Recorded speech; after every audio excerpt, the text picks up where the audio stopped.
real witches dress in ordinary clothes and look very much like ordinary women. They live in ordinary houses and they work in ordinary jobs. That is why they are so hard to catch.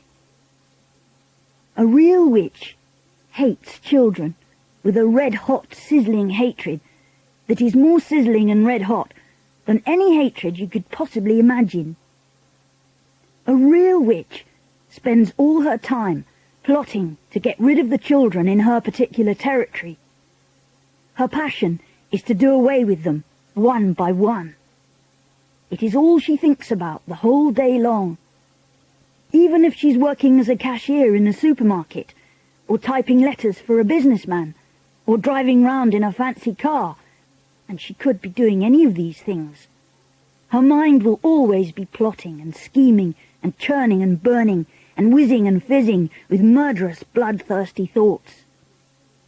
Which child, she says to herself all day long, exactly which child shall I choose for my next squelching? A real witch gets the same pleasure from squelching a child as you get from eating a plateful of strawberries and thick cream. Very carefully a victim is chosen. Then the witch stalks the wretched child like a hunter stalking a little bird in the forest.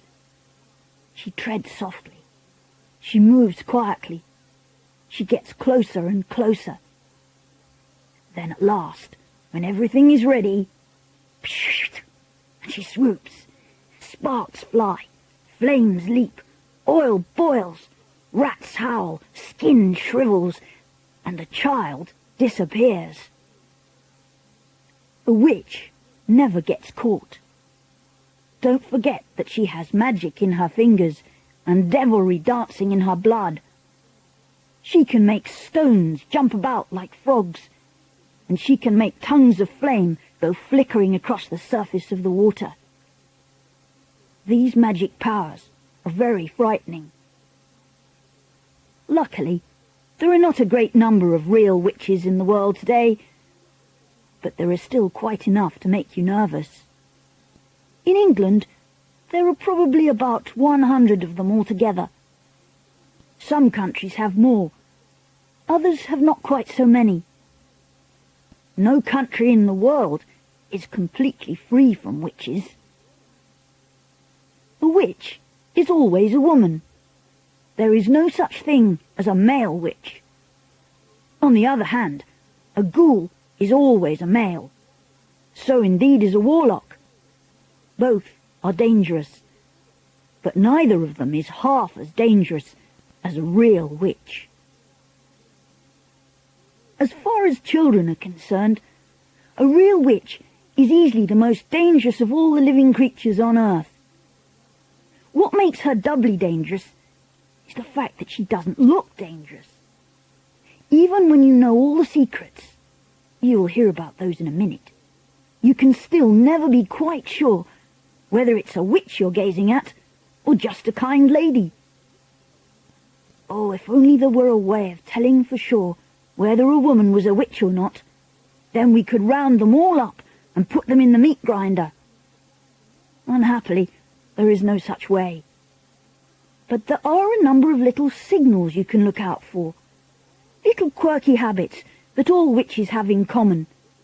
And if you know about these, if you remember them always, then you might just possibly manage to escape from being squelched before you're very much older. My grandmother. I myself had 2 separate encounters with witches before I was 8 years old. From the first I escaped unharmed, but on the second occasion I was not so lucky. Things happened to me that will probably make you scream when you hear about them. That can't be helped. The truth must be told. The fact that I am still here and able to speak to you is due entirely to my wonderful grandmother. My grandmother was Norwegian. The Norwegians know all about witches, for Norway, with its black forests and icy mountains, is where the first witches came from. My father and mother were also Norwegian, but because my father had a business in England, I had been born there and had lived there and had started going to an English school. Twice a year, at Christmas and in the summer, we went back to Norway to visit my grandmother. This old lady, as far as I could gather, was just about the only surviving relative we had on either side of our family. She was my mother's mother, and I absolutely adored her. Soon after my 7th birthday, my parents took me as usual to spend Christmas with my grandmother in Norway. And it was over there, while my father and mother and I were driving in icy weather just north of Oslo, that our car skidded off the road and went tumbling down into a rocky ravine. My parents were killed. I was firmly strapped into the back seat and received only a cut on the forehead. I won't go into the horrors of that terrible afternoon. I still get the shivers when I think about it. I finished up, of course, back in my grandmother's house, with her arms around me tight, and both of us crying the whole night long. "What are we going to do now?" I asked her through the tears. "You will stay here with me," she said, "and I will look after you." "Aren't I going back to England?" "No," she said, "I could never do that. Heaven shall take my soul, but Norway shall keep my bones." The very next day, in order that we might both try to forget our great sadness, my grandmother started telling me stories. She was a wonderful storyteller, and I was enthralled by everything she told me. But I didn't become really excited until she got on to the subject of witches. She was apparently a great expert on these creatures, and she made it very clear to me that her witch stories, unlike most of the others, were not imaginary tales. They were all true. What was worse, what was far, far worse, was that witches were still with us. They were all around us, and I had better believe it. "Are you really being truthful, Grandmama? Really and truly truthful?" "My darling, you won't last long in this world if you don't know how to spot a witch when you see one." "But you told me that witches look like ordinary women, Grandmama, so how can I spot them?" "You must listen to me. You must remember everything I tell you. After that, all you can do is cross your heart and pray to heaven and hope for the best." We were in the big living room of her house in Oslo, and I was ready for bed. My grandmother was tremendously old and wrinkled, with a massive wide body which was smothered in grey lace. She sat there, majestic in her armchair, filling every inch of it. I myself, just 7 years old, was crouched on the floor at her feet, wearing pyjamas, dressing gown and slippers. "You swear you aren't pulling my leg," I kept saying to her. "You swear you aren't just pretending." "Listen, I have known no less than 5 children who have simply vanished off the face of this earth, never to be seen again. The witches took them." "I still think you're just trying to frighten me," I said. "I am trying to make sure you don't go the same way. I love you, and I want you to stay with me." "Tell me about the children who disappeared," I said. My grandmother was the only grandmother I ever met who smoked cigars. She lit one now, a long black cigar that smelt of burning rubber. "The first child I knew who disappeared was called Ragnhild Hansen. Ragnhild was about 8 at the time, and she was playing with her little sister on the lawn. Their mother, who was baking bread in the kitchen, came outside for a breath of air. 'Where's Ragnhild?' she asked. 'She went away with the tall lady,' the little sister said. 'What tall lady?' the mother said. 'The tall lady in white gloves,' the little sister said. 'She took Ragnhild by the hand and led her away.' No one ever saw Ragnhild again." "What happened to the other 4 children?" I asked. "They vanished just as Ragnhild did." "How, Grandmama? How did they vanish?" "In every case, a strange lady was seen outside the house just before it happened. But how did they vanish? I asked. The second one was very peculiar. There was a family called Christiansen. They lived up on Holmenkollen, and they had an old oil painting in the living room which they were very proud of. The painting showed some ducks in the yard outside a farmhouse. There were no people in the painting, just a flock of ducks on a grassy farmyard, and the farmhouse in the background. It was a large painting, and rather pretty. Well, one day their daughter, Solveig, came home from school eating an apple. She said a nice lady had given it to her on the street. The next morning, little Solveig was not in her bed. The parents searched everywhere, but they couldn't find her.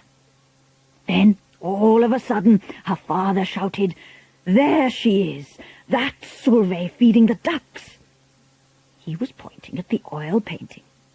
And sure enough, Solveig was in it. She was standing in the farmyard in the act of throwing bread to the ducks out of a basket. The father rushed up to the painting and touched her. But that didn't help. She was simply a part of the painting, just a picture painted on the canvas. "Did you ever see that painting, Grandmamma, with the little girl in it?" "Many times. And the peculiar thing was that little Solveig kept changing her position in the picture." "Did you see her moving in the picture, Grandmamma?" Nobody did. And what was most odd of all was that as the years went by, she kept growing older in the picture. In 10 years, the small girl had become a young woman. In 30 years, she was middle-aged. Then all at once, 54 years after it all happened, she disappeared from the picture altogether. "You mean she died?" I said. "Who knows? Some very mysterious things go on in the world of witches." "That's two you've told me about," I said. "What happened to the third one?" "The third one was little Birgit Svensson," my grandmother said. "She lived just across the road from us. One day she started growing feathers all over her body. Within a month she had turned into a large white chicken. Her parents kept her for years in a pen in the garden. She even laid eggs." I gazed up at my grandmother, who sat there like some ancient queen on her throne. Her eyes were misty grey, and they seemed to be looking at something many miles away. The cigar was the only real thing about her at that moment, and the smoke it made billowed round her head in blue clouds. "What happened to the fourth child?" I asked. "The fourth was a boy called Harald. One morning his skin went all greyish-yellow. Then it became hard and crackly like the shell of a nut. By evening the boy had turned to stone." "Stone?" I said. "You mean real stone?" "Granite. I'll take you to see him if you like. They still keep him in the house. He stands in the hall, a little stone statue. Visitors lean their umbrellas up against him." Although I was very young, I was not prepared to believe everything my grandmother told me. And yet she spoke with such conviction, with such utter seriousness, and with never a smile on her face or a twinkle in her eye, that I found myself beginning to wonder. "Go on, Grandmamma," I said. "You told me there were 5 altogether. What happened to the last one?" "Number 5, she said, chewing the end of her cigar as though it were a delicious asparagus, "was rather an interesting case. A 9-year-old boy called Leif was summer holidaying with his family on the fjord, and the whole family was picnicking and swimming off some rocks on one of those little islands. Young Leif dived into the water, and his father, who was watching him, noticed that he stayed under for an unusually long time. When he came to the surface at last, he wasn't Leif any more." "What was he, Grandmamma?" "He was a porpoise." "He wasn't! He couldn't have been!" "He was a lovely young porpoise, and as friendly as could be." "Grandmamma," I said. "Yes, my darling." "Did he really and truly turn into a porpoise?" Absolutely. I knew his mother well. She told me all about it. She told me how Leif the porpoise stayed with them all that afternoon, giving his brothers and sisters rides on his back. They had a wonderful time. Then he waved a flipper at them and swam away, never to be seen again. But, Grandmamma, how did they know that the porpoise was actually Leif? He talked to them. He laughed and joked with them all the time he was giving them rides. But wasn't there a most tremendous fuss when this happened? I asked. Not much. You must remember that here in Norway we are used to that sort of thing. There are witches everywhere. There's probably one living in our street this very moment. It's time you went to bed. Come along, I'll tuck you in. How to recognize a witch. The next evening, after my grandmother had given me my bath, she took me once again into the living room for another story. Tonight, I am going to tell you how to recognize a witch when you see one. Can you always be sure? I asked. No, you can't, and that's the trouble. But you can make a pretty good guess. In the first place, a real witch is certain always to be wearing gloves when you meet her. Surely not always, I said. What about in the summer when it's hot? Even in the summer, she has to. Do you want to know why? Why? I said. Because she doesn't have fingernails. Instead of fingernails, she has thin, curvy claws like a cat, and she wears the gloves to hide them. Mind you, lots of very respectable women wear gloves, especially in winter, so this doesn't help you very much. Mamma used to wear gloves, I said. Not in the house. Witches wear gloves even in the house. They only take them off when they go to bed. How do you know this, Grandmamma? Don't interrupt. Just take it all in. The second thing to remember is that a real witch is always bald. Bald? I said. Bald as a boiled egg. How horrid. Disgusting. If she's bald, she'll be easy to spot, I said. Not at all. A real witch always wears a wig to hide her baldness. She wears a first-class wig, and it is almost impossible to tell a really first-class wig from ordinary hair unless you give it a pull to see if it comes off. Then that's what I'll have to do, I said. Don't be foolish. You can't go round pulling at the hair of every lady you meet, even if she is wearing gloves. Just you try it and see what happens. So that doesn't help much either, I said. None of these things is any good on its own. It's only when you put them all together that they begin to make a little sense. Mind you, these wigs do cause a rather serious problem for the witches. What problem, Grandmamma? They make the scalp itch most terribly. The underneath of a wig is always very rough and scratchy. It sets up a frightful itch on the bald skin. It causes nasty sores on the head. Wig rash, the witches call it. And it doesn't half itch. What other things must I look for to recognize a witch? I asked. Look for the nose holes.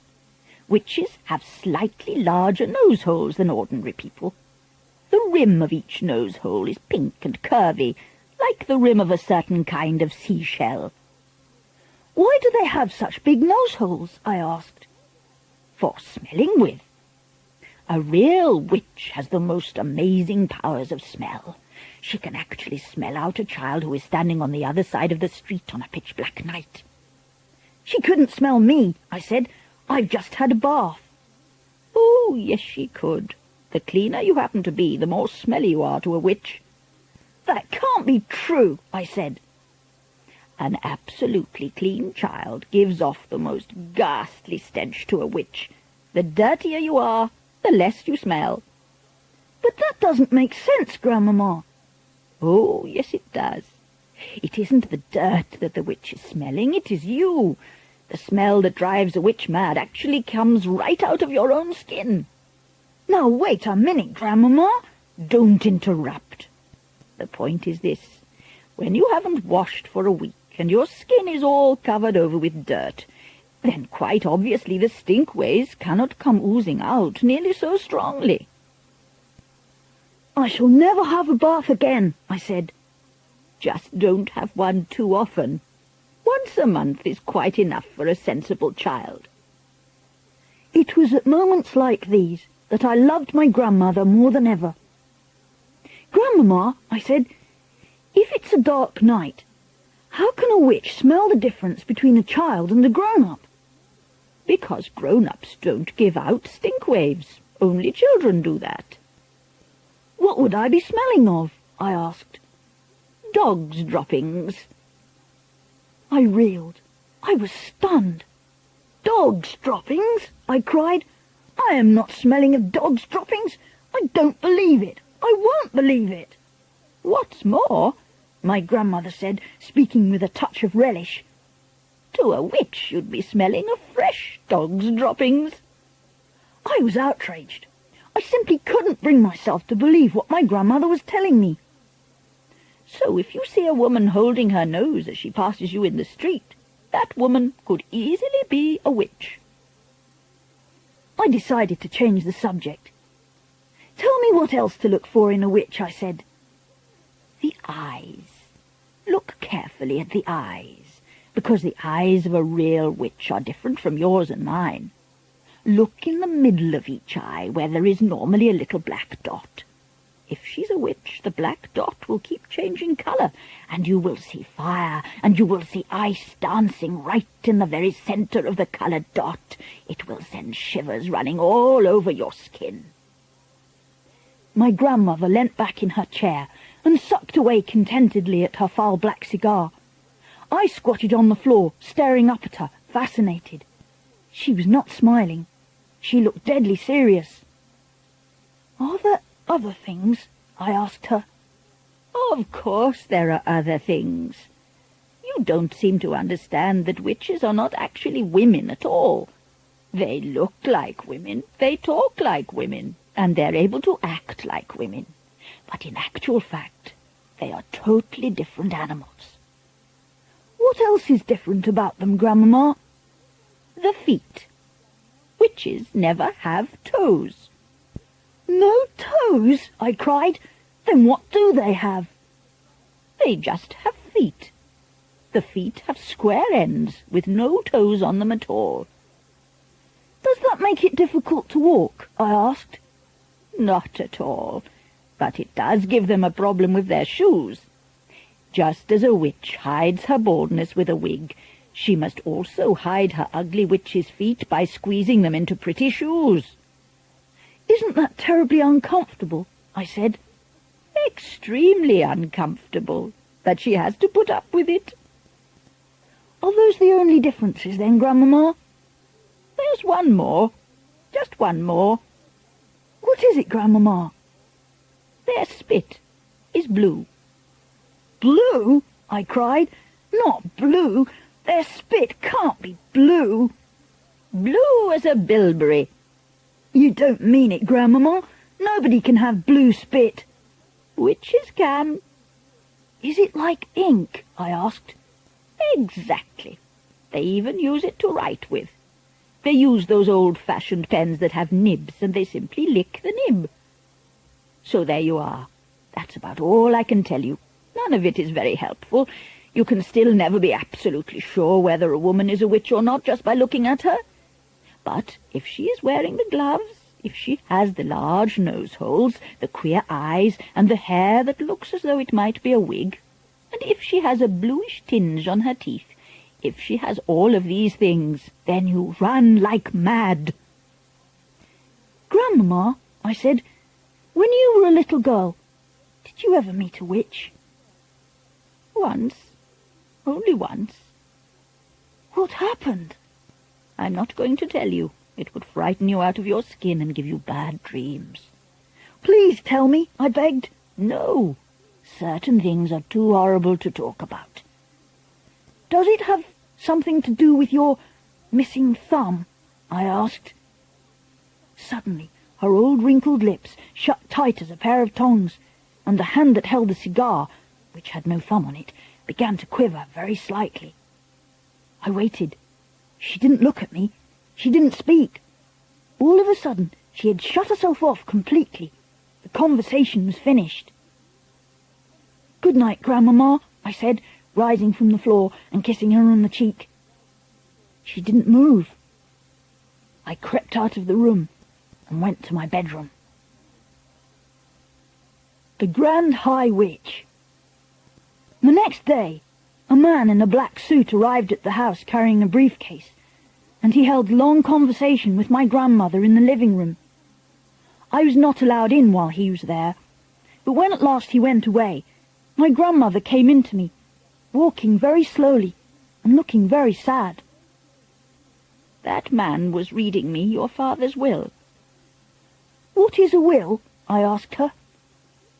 "It is something you write before you die, and in it you say who is going to have your money and your property. But most important of all, it says who is going to look after your child if both the mother and father are dead." A fearful panic took hold of me. "It did say you, Grandmamma," I cried. "I don't have to go to somebody else, do I?" "No, your father would never have done that. He has asked me to take care of you for as long as I live. But he has also asked that I take you back to your own house in England. He wants us to stay there." "But why?" I said. "Why can't we stay here in Norway? You would hate to live anywhere else. You told me you would." "I know. But there are a lot of complications with money and with the house that you wouldn't understand. Also, it said in the will that although all your family is Norwegian, you were born in England and you have started your education there, and he wants you to continue going to English schools." "Oh, Grandmamma," I cried, "you don't want to go and live in our English house. I know you don't." "Of course I don't, but I'm afraid I must. The will said that your mother felt the same way about it, and it is important to respect the wishes of the parents." There was no way out of it. We had to go to England, and my grandmother started making arrangements at once. "Your next school term begins in a few days, so we don't have any time to waste."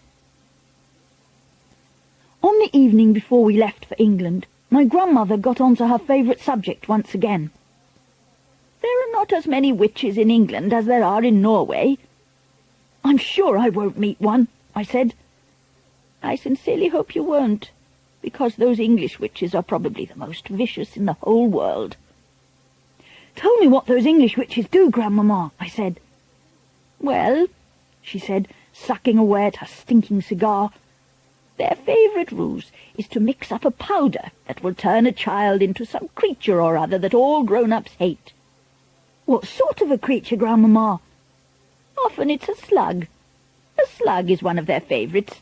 Then the grown-ups step on the slug and squish it without knowing it's a child." "That's perfectly beastly," I cried. "Or it might be a flea. They might turn you into a flea, and without realizing what she was doing, your own mother would get out the flea powder, and then it's goodbye you. Yes, it gives the English witches great pleasure to stand back and watch the grown-ups doing away with their own children." "I really don't want to go to England, Grandmamma." "Of course you don't, nor do I, but I'm afraid we've got to." "Does every single country in the world have its witches?" I asked. "Wherever you find people, you find witches. There is a secret society of witches in every country." "And do they all know one another, Grandmamma?" "They do not. A witch only knows the witches in her own country. She is strictly forbidden to communicate with any foreign witches. But an English witch, for example, will know all the other witches in England." I sat on the floor, watching my grandmother.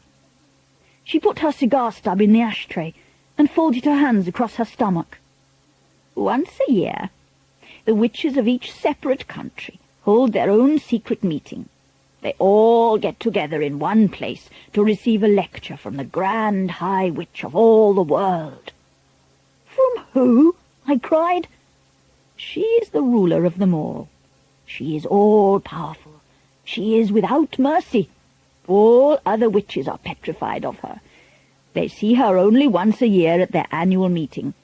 She goes there to whip up the excitement and enthusiasm and to give orders. The Grand High Witch travels from country to country attending these annual meetings. Where do they have these meetings, Grandmamma? There are all sorts of rumours. I have heard it said that they just book into a hotel like any other group of women who are holding a meeting. I have also heard it said that some very peculiar things go on in the hotels they stay in. Where does the Grand High Witch live when she's at home? I asked. Nobody knows. If we knew that, then she could be rooted out and destroyed. Witchophiles all over the world have spent their lives trying to discover the secret headquarters of the Grand High Witch. What is a witchophile, Grandmamma? A person who studies witches and knows a lot about them. Are you a witchophile, Grandmamma? I am a retired witchophile. I am too old to be active any longer. But when I was younger, I travelled all over the globe trying to track down the Grand High Witch. I never came even close to succeeding. Is she rich? I asked. She's rolling, simply rolling in money. Rumour has it that there is a machine in her headquarters which is exactly like the machine the government uses to print the banknotes you and I use. After all, banknotes are only bits of paper with special designs and pictures on them. Anyone can make them who has the right machine and the right paper. My guess is that the Grand High Witch makes all the money she wants, and she dishes it out to witches everywhere. But, Grandmamma, I said, if nobody has ever seen the Grand High Witch, how can you be so sure she exists? My grandmother gave me a long and very severe look. Nobody has ever seen the devil, but we know he exists. The next morning we sailed for England, and soon I was back in the old family house in Kent, but this time with only my grandmother to look after me. Then the Easter term began, and every weekday I went to school, and everything seemed to have come back to normal again. Now, at the bottom of our garden there was an enormous conker tree, and high up in its branches, Timmy, my best friend, and I had started to build a magnificent tree house. We were able to work on it only at the weekends, but we were getting along fine. One Saturday afternoon, when Timmy was in bed with flu, I decided to make a start on the roof all by myself. It was lovely being high up there in that conker tree, all alone with the pale young leaves coming out everywhere around me. I worked away, nailing the first plank on the roof. Then suddenly, out of the corner of my eye, I caught sight of a woman standing immediately below me. She was looking up at me and smiling in the most peculiar way. When most people smile, their lips go out sideways. This woman's lips went upwards and downwards, showing all her front teeth and gums. The gums were like raw meat. It's always a shock to discover that you're being watched when you think you're alone. And what was this strange woman doing in our garden anyway? I noticed that she was wearing a small black hat, and she had black gloves on her hands, and the gloves came nearly up to her elbows. Gloves. She was wearing gloves. I froze all over. "I have a present for you," she said, still staring at me, still smiling, still showing her teeth and gums. I didn't answer. "Come down out of that tree, little boy," she said, "and I shall give you the most exciting present you've ever had." Without taking her eyes from my face, she very slowly put one of those gloved hands into her purse and drew out a small green snake. She held it up for me to see. "It's tame," she said. The snake began to coil around her forearm. It was brilliant green. "If you come down here, I shall give him to you," she said. "Oh, Grandmamma," I thought, "come and help me." Then I panicked. I dropped the hammer and shot up that enormous tree like a monkey. I didn't stop until I was as high as I could possibly go, and there I stayed, quivering with fear. I couldn't see the woman now, There were layers and layers of leaves between her and me. I stayed up there for hours, and I kept very still. It began to grow dark. At last, I heard my grandmother calling my name. "I'm up here," I shouted back. "Come down at once. It's past your supper time." "Grandmama," I shouted, "has that woman gone?" "What woman?" my grandmother called back. "The woman in the black gloves." There was silence from below. It was the silence of somebody who was too stunned to speak.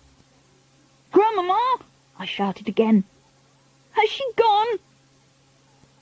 "Yes," my grandmother answered at last. "She's gone.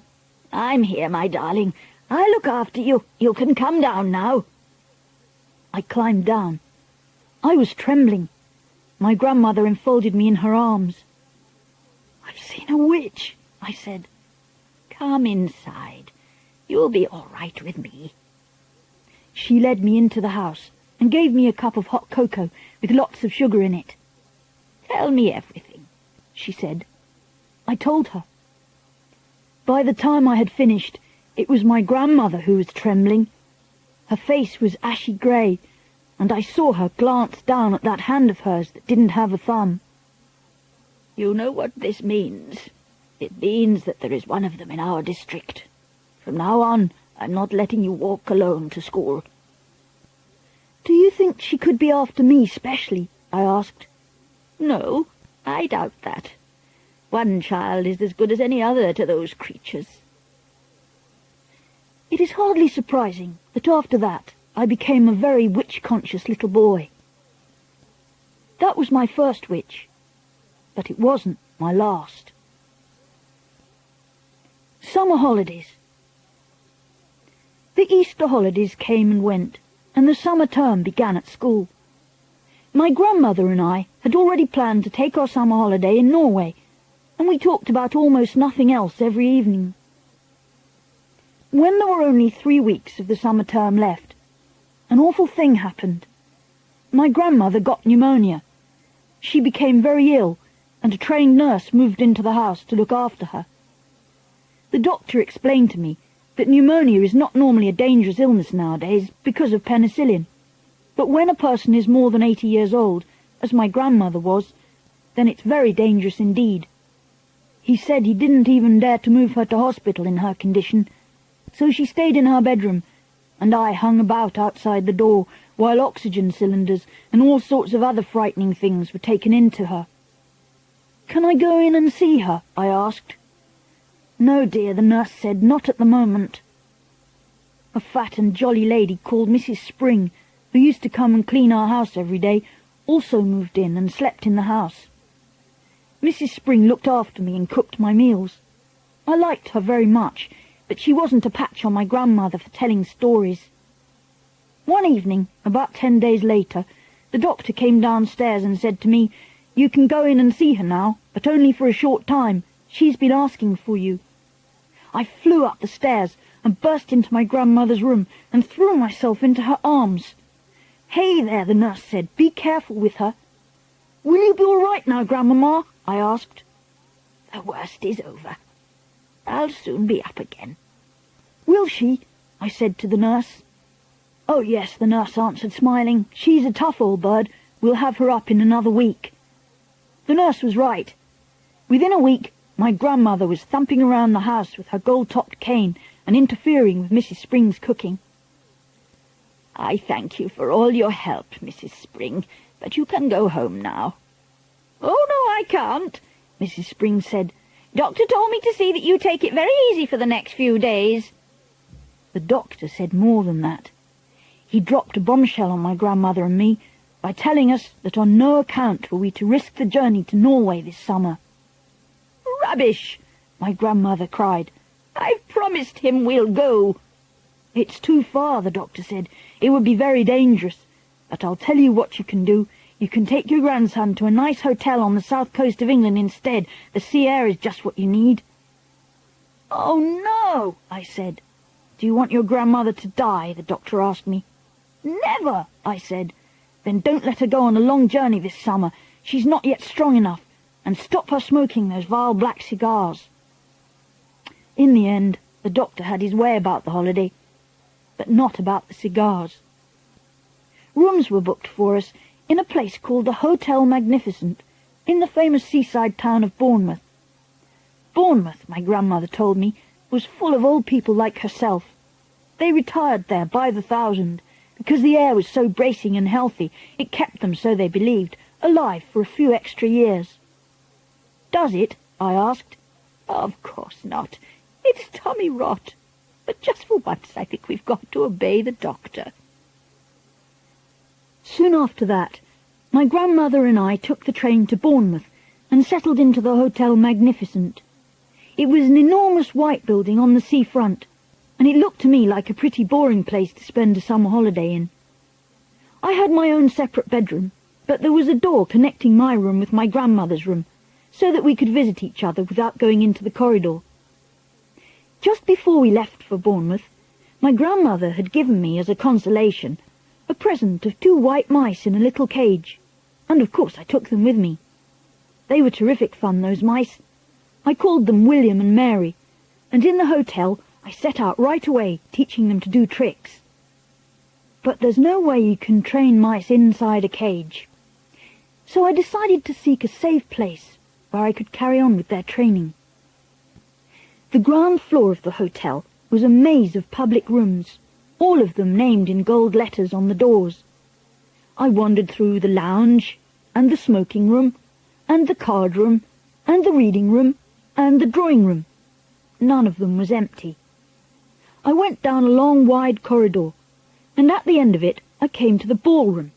There were double doors leading into it, and in front of the doors there was a large notice board on a stand.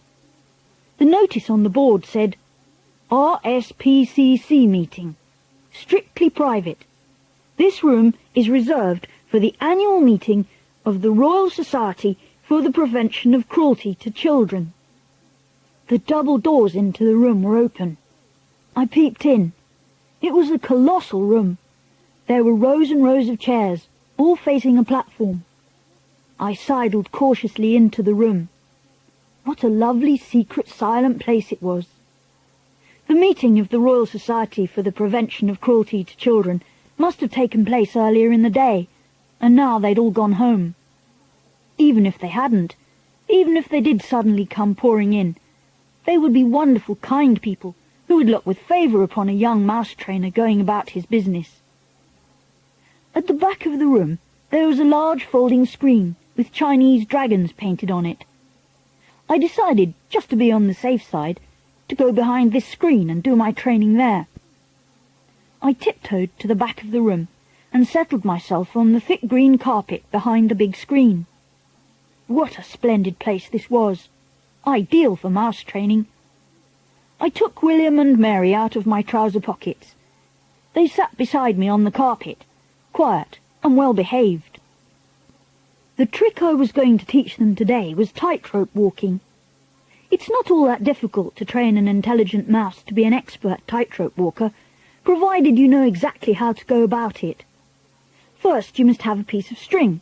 I had that. Then you must have some good cake. A fine currant cake is the favourite food of white mice. They're dotty about it. I had brought with me a rock cake, which I had pocketed while having tea with Grandmama the day before. I was about halfway through Mary's training when suddenly I heard voices outside the ballroom door. The sound grew louder. It swelled into a great babble of speech from many throats. I recognized the voice of the hotel manager, Mr. Stringer. Help, I thought, but thank heavens for the huge screen. I crouched behind it and peered through the crack between 2 of the folding sections. I could see the entire length and width of the ballroom without anyone seeing me. "Well, ladies, I'm sure you will be quite comfortable in here," Mr. Stringer's voice was saying. Then, in through the double doors he marched, black tailcoat and all, spreading his arms wide as he ushered in a great flock of ladies. "If there is anything we can do for you, do not hesitate to let me know," he went on. "Tea will be served for all of you on the sunshine terrace after you have concluded your meeting." With that, he bowed and scraped himself out of the room, as a vast herd of ladies from the Royal Society for the Prevention of Cruelty to Children came streaming in. They wore pretty clothes, and all of them had hats on their heads.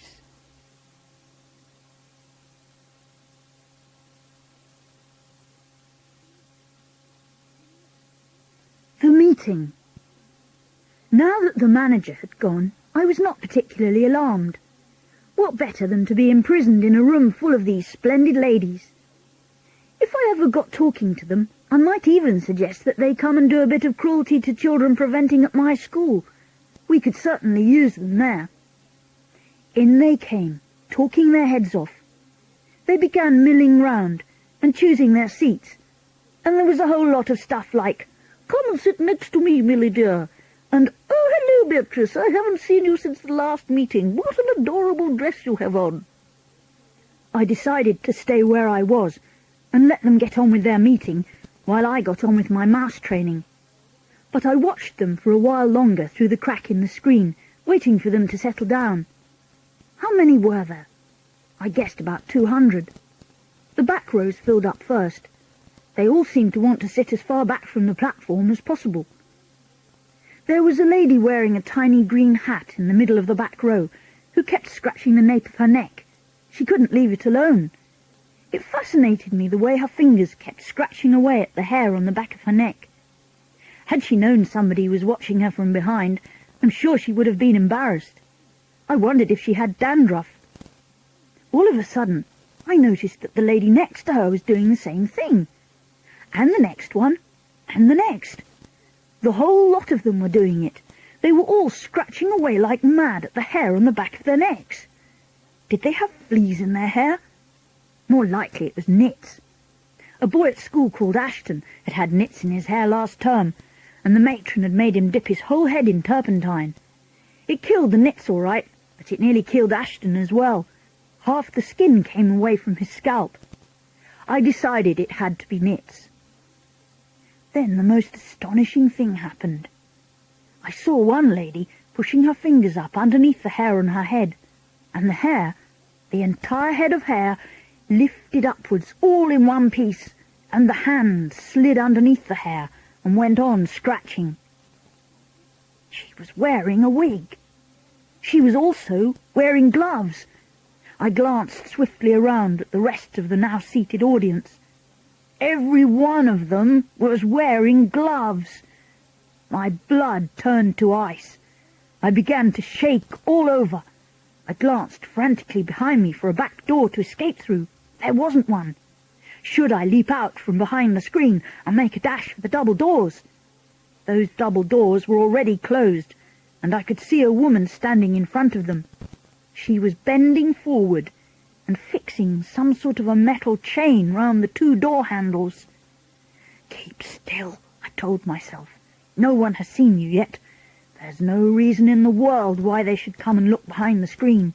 But one false move, one cough, one sneeze, one nose blow, one little sound of any sort, and it won't be just one witch that gets you. It'll be 200. At that point, I think I fainted. The whole thing was altogether too much for a small boy to cope with. But I don't believe I was out for more than a few seconds, and when I came to, I was lying on the carpet, and I was still, thank heavens, behind the screen. There was absolute silence all around me. Rather shakily, I got to my knees and peered once again through the crack in the screen. Frizzled like a fritter. All the women, or rather the witches, were now sitting motionless in their chairs and staring as though hypnotized at somebody who had suddenly appeared on the platform. That somebody was another woman. The first thing I noticed about this woman was her size. She was tiny, probably no more than 4.5 feet tall. She looked quite young. I guessed about 25 or 6, and she was very pretty. She had on a rather stylish long black dress that reached right to the ground, and she wore black gloves that came to her elbows. Unlike the others, she wasn't wearing a hat. She didn't look to me like a witch at all, but that she couldn't possibly not be one. Otherwise, what on earth was she doing up there on the platform? And why, for heaven's sake, were all the other witches gazing at her with such a mixture of adoration, awe, and fear? Very slowly, the young lady on the platform raised her hands to her face. I saw her gloved fingers unhooking something behind her ears. And then she caught hold of her cheeks and lifted her face clean away. The whole of that pretty face came away in her hands. It was a mask. As she took off the mask, she turned sideways and placed it carefully upon a small table nearby. And when she turned round again and faced us, I very nearly screamed out loud. That face of hers was the most frightful and frightening thing I have ever seen. Just looking at it gave me the shakes all over. It was so crumpled and wizened, so shrunken and shriveled, it looked as though it had been pickled in vinegar. It was a fearsome and ghastly sight.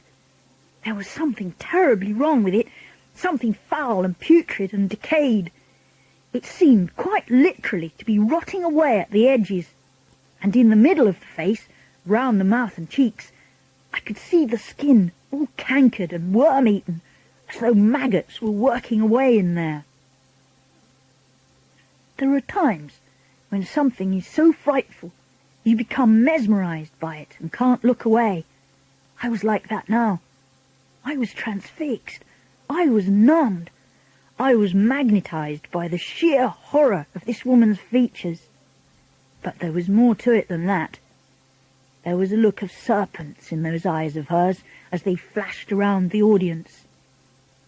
I knew immediately, of course, that this was none other than the Grand High Witch herself. "The doors!" shouted the Grand High Witch in a voice that filled the room and bounced around the walls. "Are they chained and bolted?" "The doors are chained and bolted, your grandness," answered a voice in the audience. The brilliant snake's eyes that were set so deep in that dreadful rotting worm-eaten face glared unblinkingly at the witches who sat facing her. "You may remove your gloves," she said. Her voice, I noticed, had that same hard metallic quality as the voice of the witch I had met under the conker tree, only it was much harsher. It rasped, it grated, it snarled, it scraped, and it growled. Everyone in the room was peeling off her gloves. I was watching the hands of those in the back row. I wanted very much to see what their fingers looked like, and whether my grandmother had been right. Ah, yes, I could see several of them now. I could see the brown claws curving over the tips of the fingers. They were about 2 inches long, those claws, and sharp at the ends. "You may remove your shoes," barked the Grand High Witch. I heard a sigh of relief going up from all the witches in the room as they kicked off their narrow high-heeled shoes. And then I got a glimpse under the chairs of several pairs of stockinged feet, square and completely toeless. Revolting they were, as though the toes had been sliced away from the feet with a carving knife. "You may remove your wigs," snarled the Grand High Witch. She had a peculiar way of speaking. There was some sort of a foreign accent there, something harsh and guttural. She seemed to have trouble pronouncing the letter W. As well as that, she did something funny with the letter R. She would roll it round and round her mouth like a piece of hot pork crackling before spitting it out. "Remove your wigs and get some fresh air into your spotty scalps," she said, and another sigh of relief arose from the audience as all the hands went up to the heads, and all the wigs, with the hats still on them, were lifted away. There now appeared in front of me, row upon row of bald female heads, a sea of naked scalps, every one of them red and itchy-looking from being rubbed by the linings of the wigs. Oh, heavens, I thought. Oh, help! Oh, Lord, have mercy on me! These foul, bald-headed females are child-killers, every one of them, and here I am, imprisoned in the same room, and I can't escape." At that point, a new and doubly horrifying thought struck me. My grandmother had said that with their special nose-holes they could smell out a child on a pitch-black night from right across the other side of the road. Up to now, my grandmother had been right every time. It seemed a certainty, therefore, that one of the witches in the back row was going to sniff me out at any moment, and then the yell of "Dogs' droppings" would go up all over the room, and I would be cornered like a rat. I knelt on the carpet behind the screen, hardly daring to breathe. Then suddenly I remembered another very important thing my grandmother had told me. "The dirtier you are," she had said, "the harder it is for a witch to smell you out." How long since I'd had a bath? Not for ages. I had my own room in the hotel, and my grandmother never bothered with silly things like that. Come to think of it, I don't believe I'd had a bath since we arrived. When had I last washed my hands or face? Certainly not this morning. Not yesterday either. I glanced down at my hands. They were covered with smudge and mud, and goodness knows what else besides. So perhaps I had a chance after all. The stink waves couldn't possibly get out through all that dirt.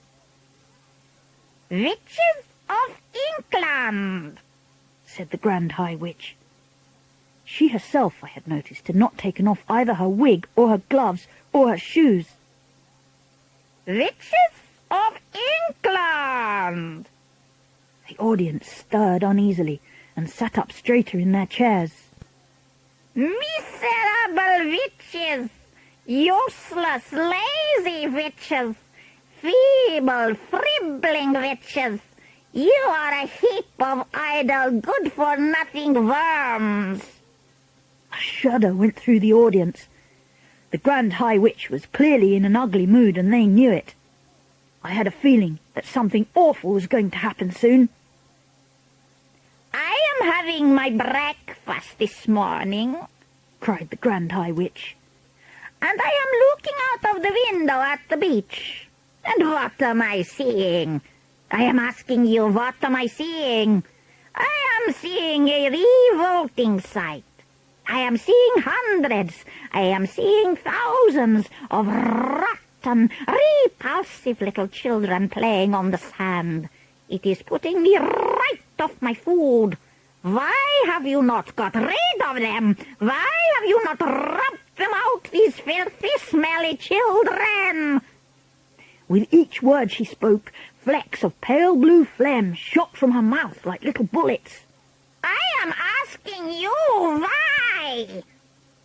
Nobody answered her question. "Children smell.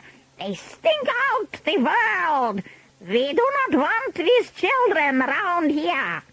The bald heads in the audience all nodded vigorously. "One child a week is no good to me. Is that the best you can do?" "We will do better," murmured the audience. "We will do much better." "Better is no good either. I demand maximum results. So here are my orders. My orders are that every single child in this country shall be rubbed out, squashed, squirted, squirted, and frittered before I come here again in 1 year's time. Do I make myself clear?" A great gasp went up from the audience.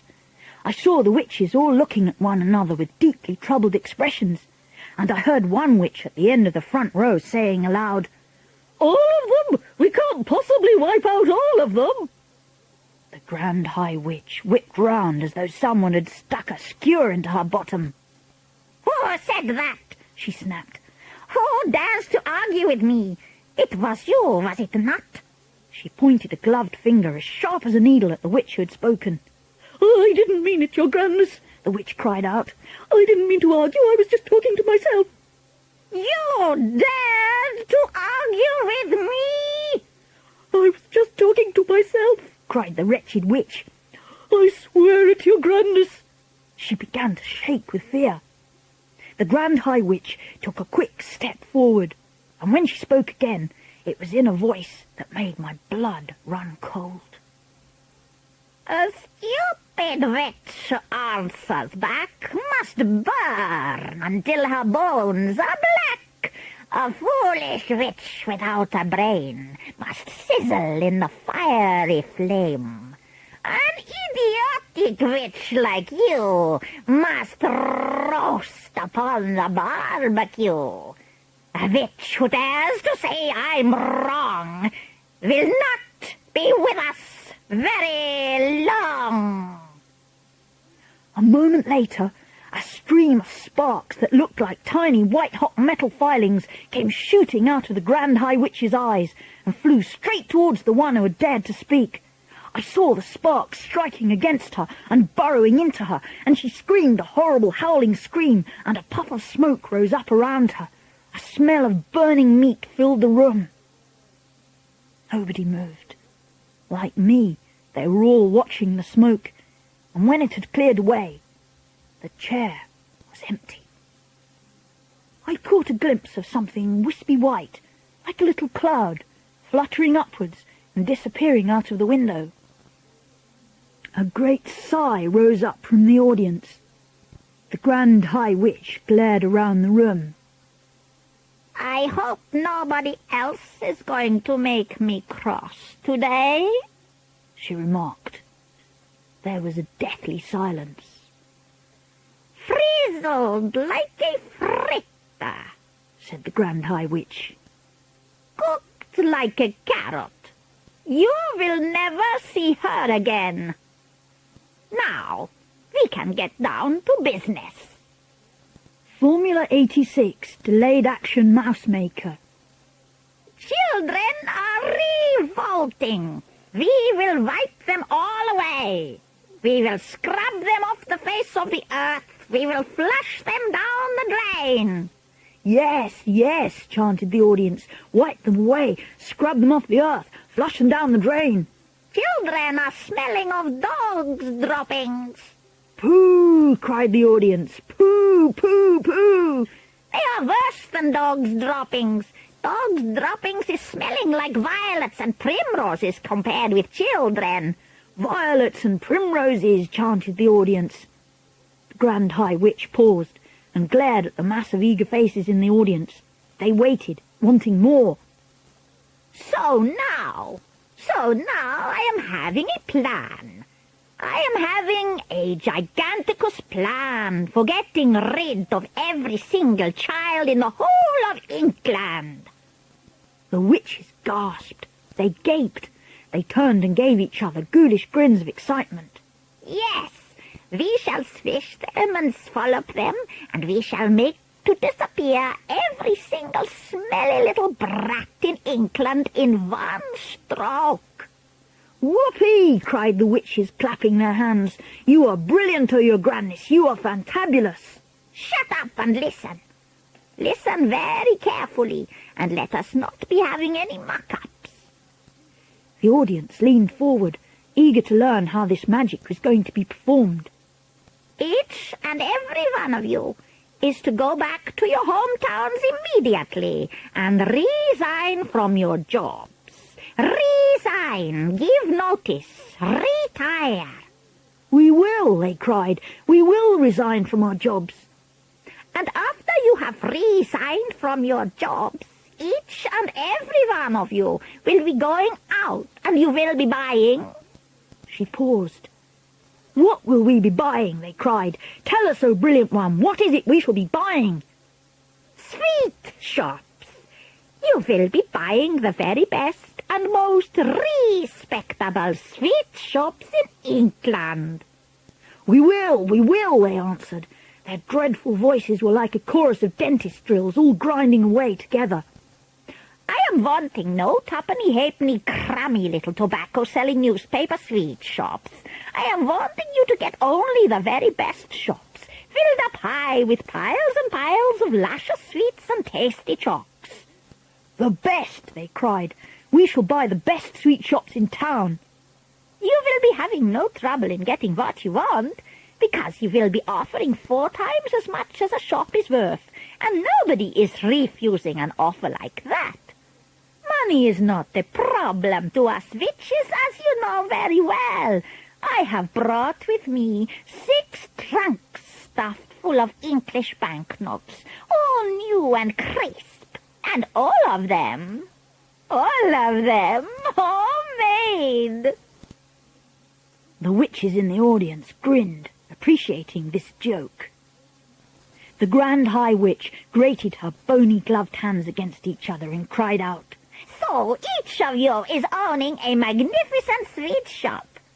The next move is that each of you will be announcing in the window of your shop that on a certain day you will be having a great gala opening with free sweets and chocks to every child.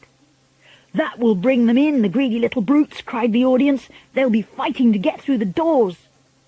Next, you will prepare yourselves for this great gala opening by filling every choc and every sweet in your shop with my very latest and greatest magic formula. This is known as Formula 86 Delayed Action Mouse Maker. Delayed Action Mouse Maker, they chanted. She's done it again. Her grandness has concocted yet another of her wondrous magic child killers. How do we make it, oh brilliant one? Exercise patience. First, I am explaining to you how my Formula 86 Delayed Action Mouse Maker is working. Listen carefully. We are listening, cried the audience, who were now jumping up and down in their chairs with excitement. Delayed Action Mouse Maker is a green liquid, and 1 driplet in each choco sweet will be quite enough. So here is what happens. Child eats choc, which has in it Delayed Action Mouse Maker liquid. Child goes home feeling fine. Child goes to bed still feeling fine. Child wakes up in the morning still okay. Child goes to school still feeling fine. Formula, you understand, is delayed action, and is not working yet. We understand, oh brainy one, cried the audience, but when does it start working? It is starting to work at exactly 9 o'clock, when the child is arriving at school. Child arrives at school, delayed action mouse maker immediately starts to work. Child starts to shrink. Child is starting to grow fur. Child is starting to grow tail. All is happening in precisely 26 seconds. After 26 seconds, child is not a child any longer. It is a mouse.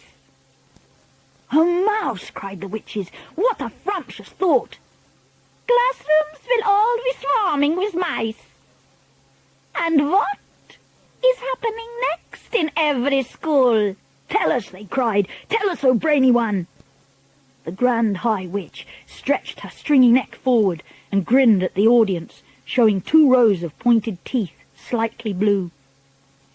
She raised her voice and said, Mouse traps is coming out. Mouse traps, cried the witches. And the cheese. Teachers is all rushing and running out and getting mouse traps and baiting them with cheese and putting them down all over school. Mice is nibbling cheese, mouse traps is going snappity-snap, and mouse heads is rolling across the floors like marbles. All over England, in every school in England, noise of snapping mouse traps will be heard. The audience was clapping madly and shouting, Brilliant, sensational, marvellous, you are a genius, oh brainy one. It is a thrilling invention, this delayed action mouse maker. It is a winner, and the beauty of it is that the teachers will be the ones who bump off the stinking little children. It won't be us doing it. We shall never be caught. Witches are never caught. Attention now. I want everybody's attention, for I am about to be telling you what you must do to prepare Formula 86 Delayed Action Mouse Maker. Suddenly there came a great gasp from the audience. This was followed by a hubbub of shrieking and yelling, and I saw many of the witches leaping to their feet and pointing at the platform and crying out, Mice, mice, she's done it to show us. The brainy one has turned 2 children into mice, and there they are. I saw the Grand High Witch peering down at the floor and staring with obvious puzzlement at William and Mary. She bent lower to get a closer look. Then she straightened up and shouted, "Quiet!" The audience became silent and sat down. "These mice are nothing to do with me. These mice are pet mice. These mice are quite obviously belonging to some repellent little child in the hotel. A boy it will be, for certainty, because little girls are not keeping pet mice." "A boy!" cried the witches. "A filthy, smelly little boy! We'll swipe him! We'll swizzle him! We'll have his tripes for breakfast!" "Silence! You know perfectly well you must do nothing to draw attention to yourselves while you are living in the hotel.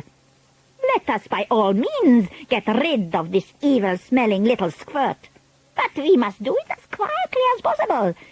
For are we not all of us the most respectable ladies of the Royal Society for the prevention of cruelty to children?" "What do you suggest then, O brainy one?" they cried out. "How shall we dispose of this small pile of filth?" "Whoever he is not important. Leave him to me. I shall smell him out and turn him into a mackerel and have him dished up for supper." "Bravo!" cried the witches. "Cut off his head and chop off his tail and fry him in hot butter." "Attention again! I will now give to you the recipe for concocting Formula 86 Delayed Action Mouse Maker. Get out pencils and paper." Handbags were opened up all over the room, and notebooks were fished out. "First, I had to find something that would cause the children to become very small very quickly." "And what was that?" cried the audience. That part was simple. All you have to do if you are wishing to make a child very small is to look at him through the wrong end of a telescope. "She's a wonder," cried the audience. "Who else would have thought of a thing like that?" So you take the wrong end of a telescope and you boil it until it gets soft. "How long does that take?" they asked her. 21 hours of boiling. And while this is going on, you take exactly 45 brown mice, and you top off their tails with a carving knife, and you fry the tails in hair oil until they are nice and crisp. "What do we do with all those mice who've had their tails chopped off?" asked the audience. You simmer them in frog juice for 1 hour. But listen to me. So far, I have only given you the easy part of the recipe.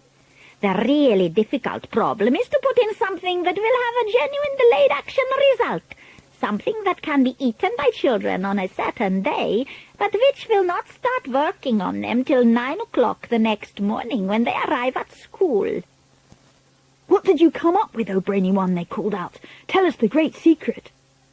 The secret is an alarm clock.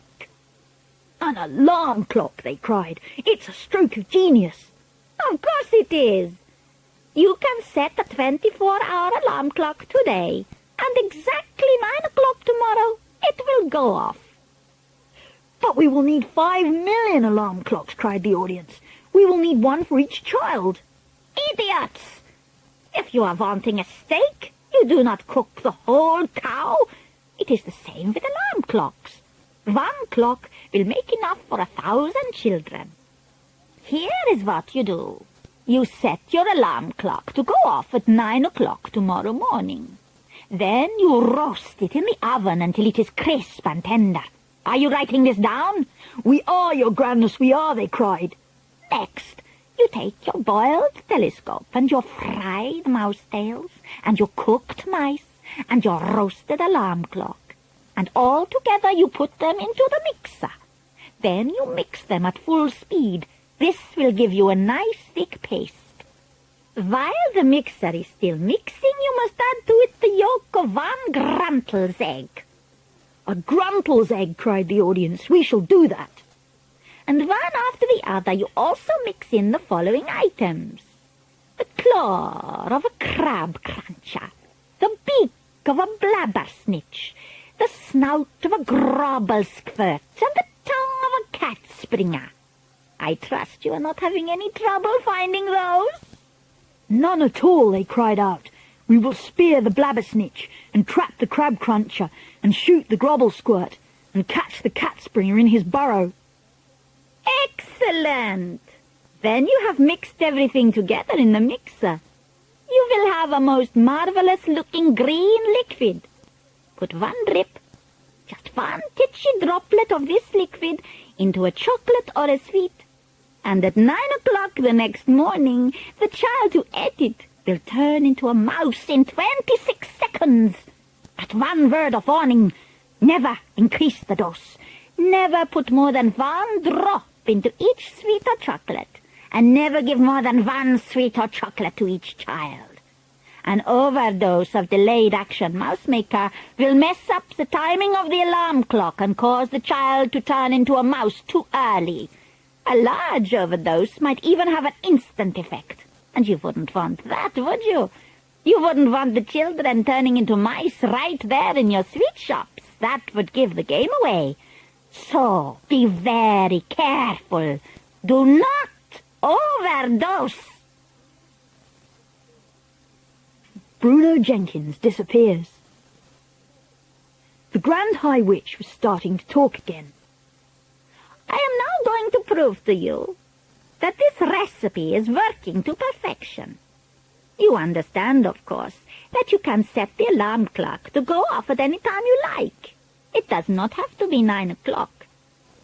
So yesterday I am personally preparing a small quantity of the magic formula in order to give you a public demonstration. But I am making one small change in the recipe. Before I am roasting the alarm clock, I am setting it to go off not at 9 o'clock the next morning, but at 3:30 the next afternoon, which means 3:30 this afternoon, and that is in precisely 7 minutes' time. So what am I doing yesterday with this magic liquid? I will tell you what I am doing. I am putting 1 droplet of it into a very squishy chocolate bar, and I am giving this bar to a repulsive, smelly little boy who's hanging around the lobby of the hotel. The Grand High Witch paused. The audience remained silent, waiting for her to go on. I watched this repulsive little brute gobbling up the squishy bar of chocolate. And when he had finished, I said to him, "Was that good?" He said it was great. So I said to him, "Would you like some more?" And he said yes.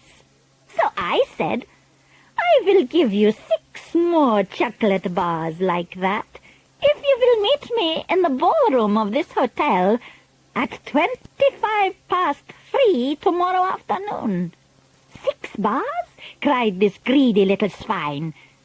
"I'll be there. You bet I'll be there." So, the stage is set. The proof of the pudding is about to begin. And by gum, she was absolutely right. The boy, whoever he might be, was already rattling the door handle and banging on the doors with his fist. "Quick! Put on your wigs! Put on your gloves! Put on your shoes! Remove the chains from the doors and let him come in." One of the witches leapt to her feet and unfastened the chains.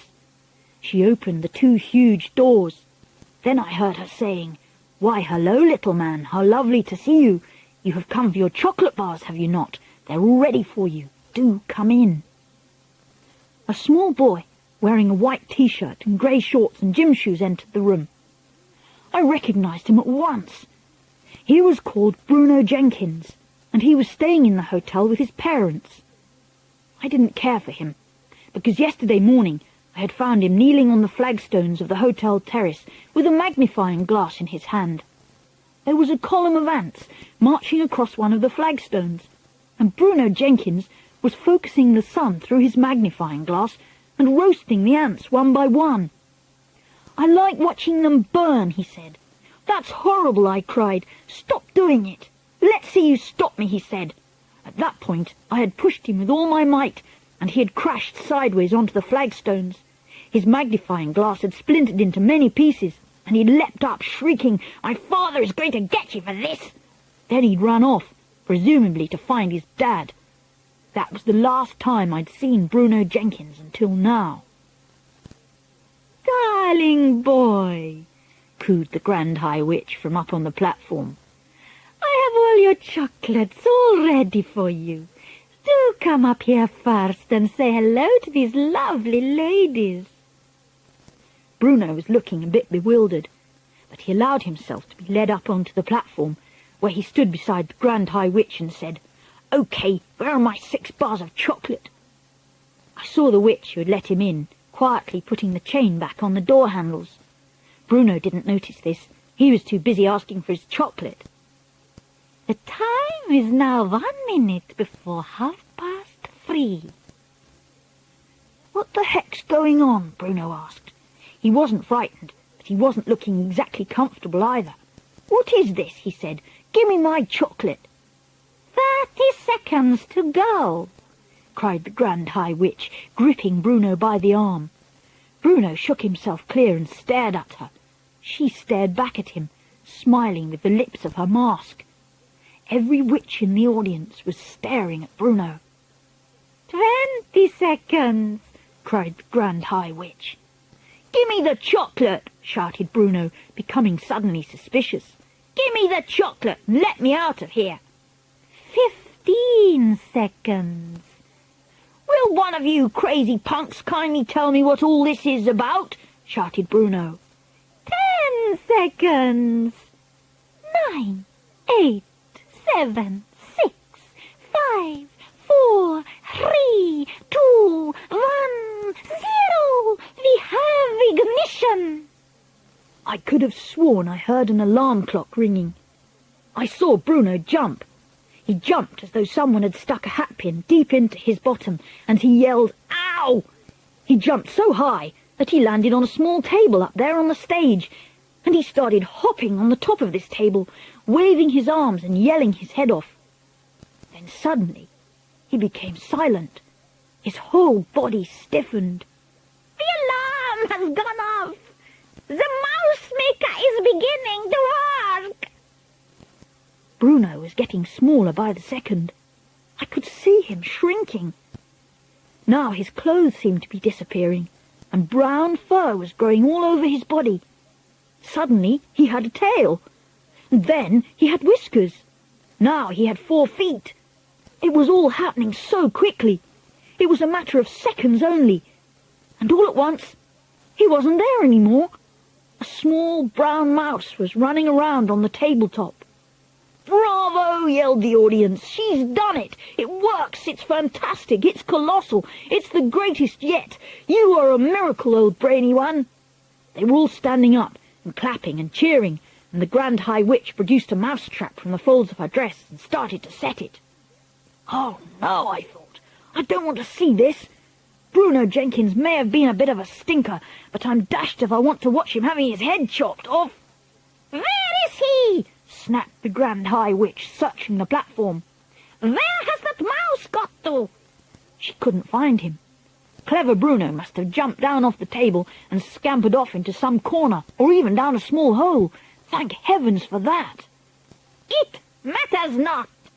Silence! And sit down!" The Ancient Ones. The Grand High Witch stood on the very centre of the platform, and those dangerous eyes of hers travelled slowly around the audience of witches who were sitting so meekly before her. "All those over 70, put up your hands." 7 or 8 hands went up in the air.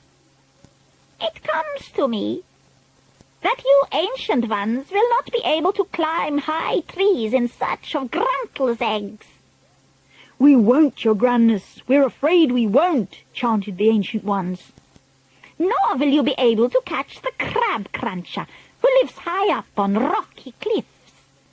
I can't exactly see you sprinting after the speedy cat springer either, or diving into deep waters to spear the blabbersnitch, or striding the bleak moors with a gun under your arm to shoot the grubble squirt. You are too old and feeble for those things." "We are," chanted the ancient ones. "We are, we are."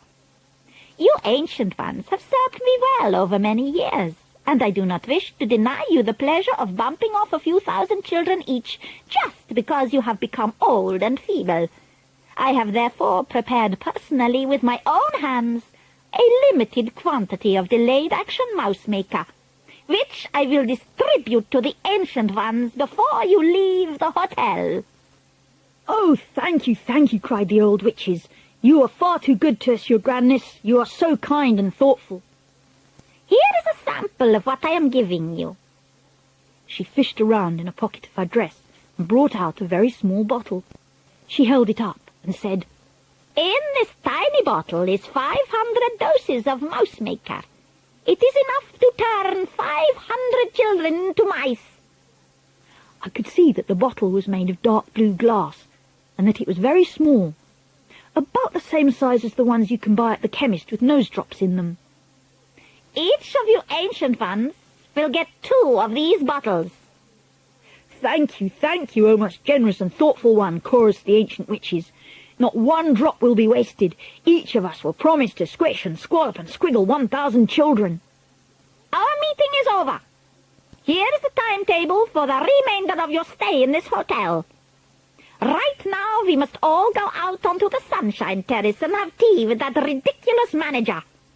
Next, at 6 o'clock tonight, those witches who are too old to climb trees after Gruntle's eggs will report to my room to receive 2 bottles each of mouse maker. My room number is 454. Do not forget it. Then at 8 o'clock, all of you will assemble in the dining room for supper. We are the ladies of the RSPCC, and they are setting up 2 long tables specially for us. This meeting is over. Out you go." The witches stood up and began gathering their things together. I was watching them through the crack and hoping to heaven they would hurry up and leave so that I might be safe at last. "Wait!" shrieked one of the witches in the back row. "Hold everything!"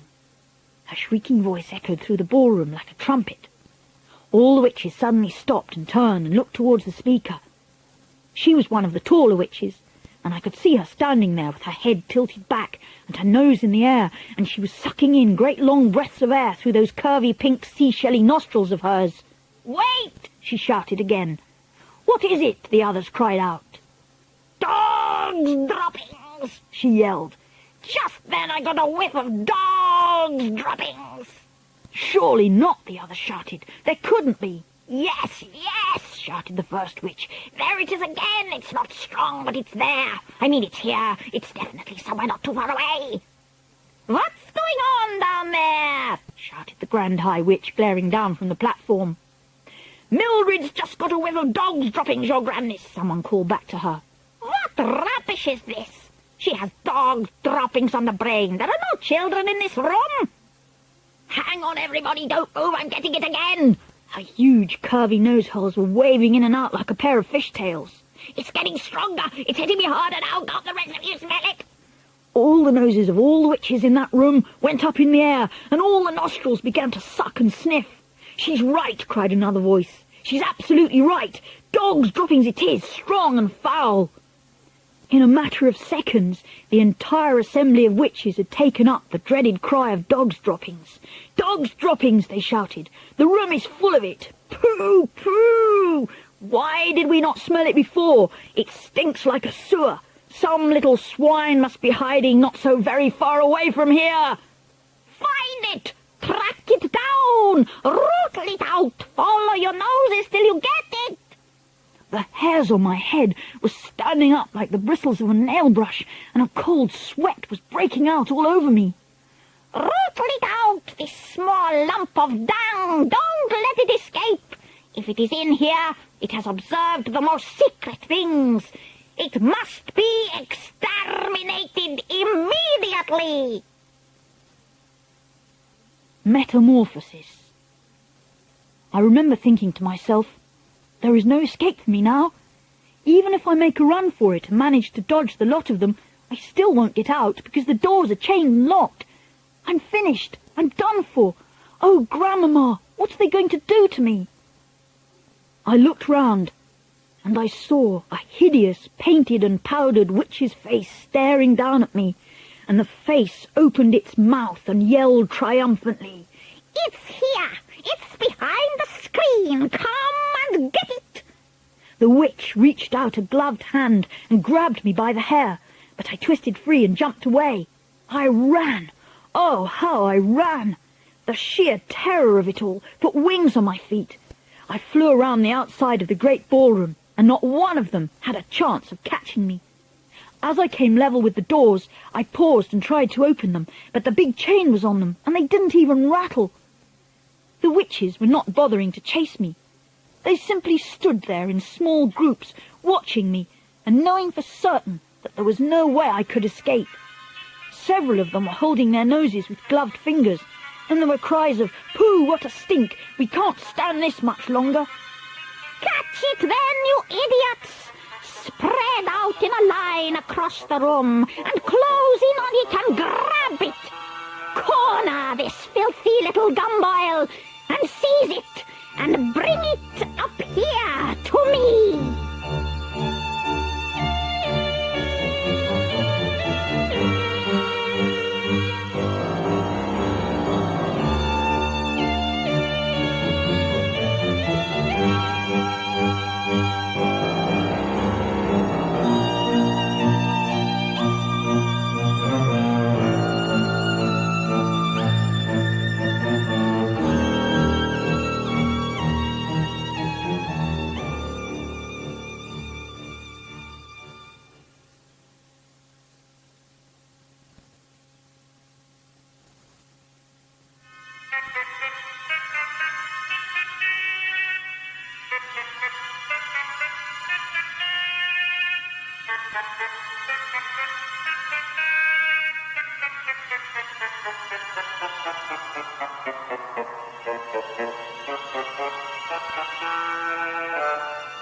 The witches spread out as they were told. They had me cornered. From sheer and absolute terror, I began to scream. "Help!" I screamed, turning my head towards the doors in the hope that somebody outside might hear me. "Help! Help! Help!"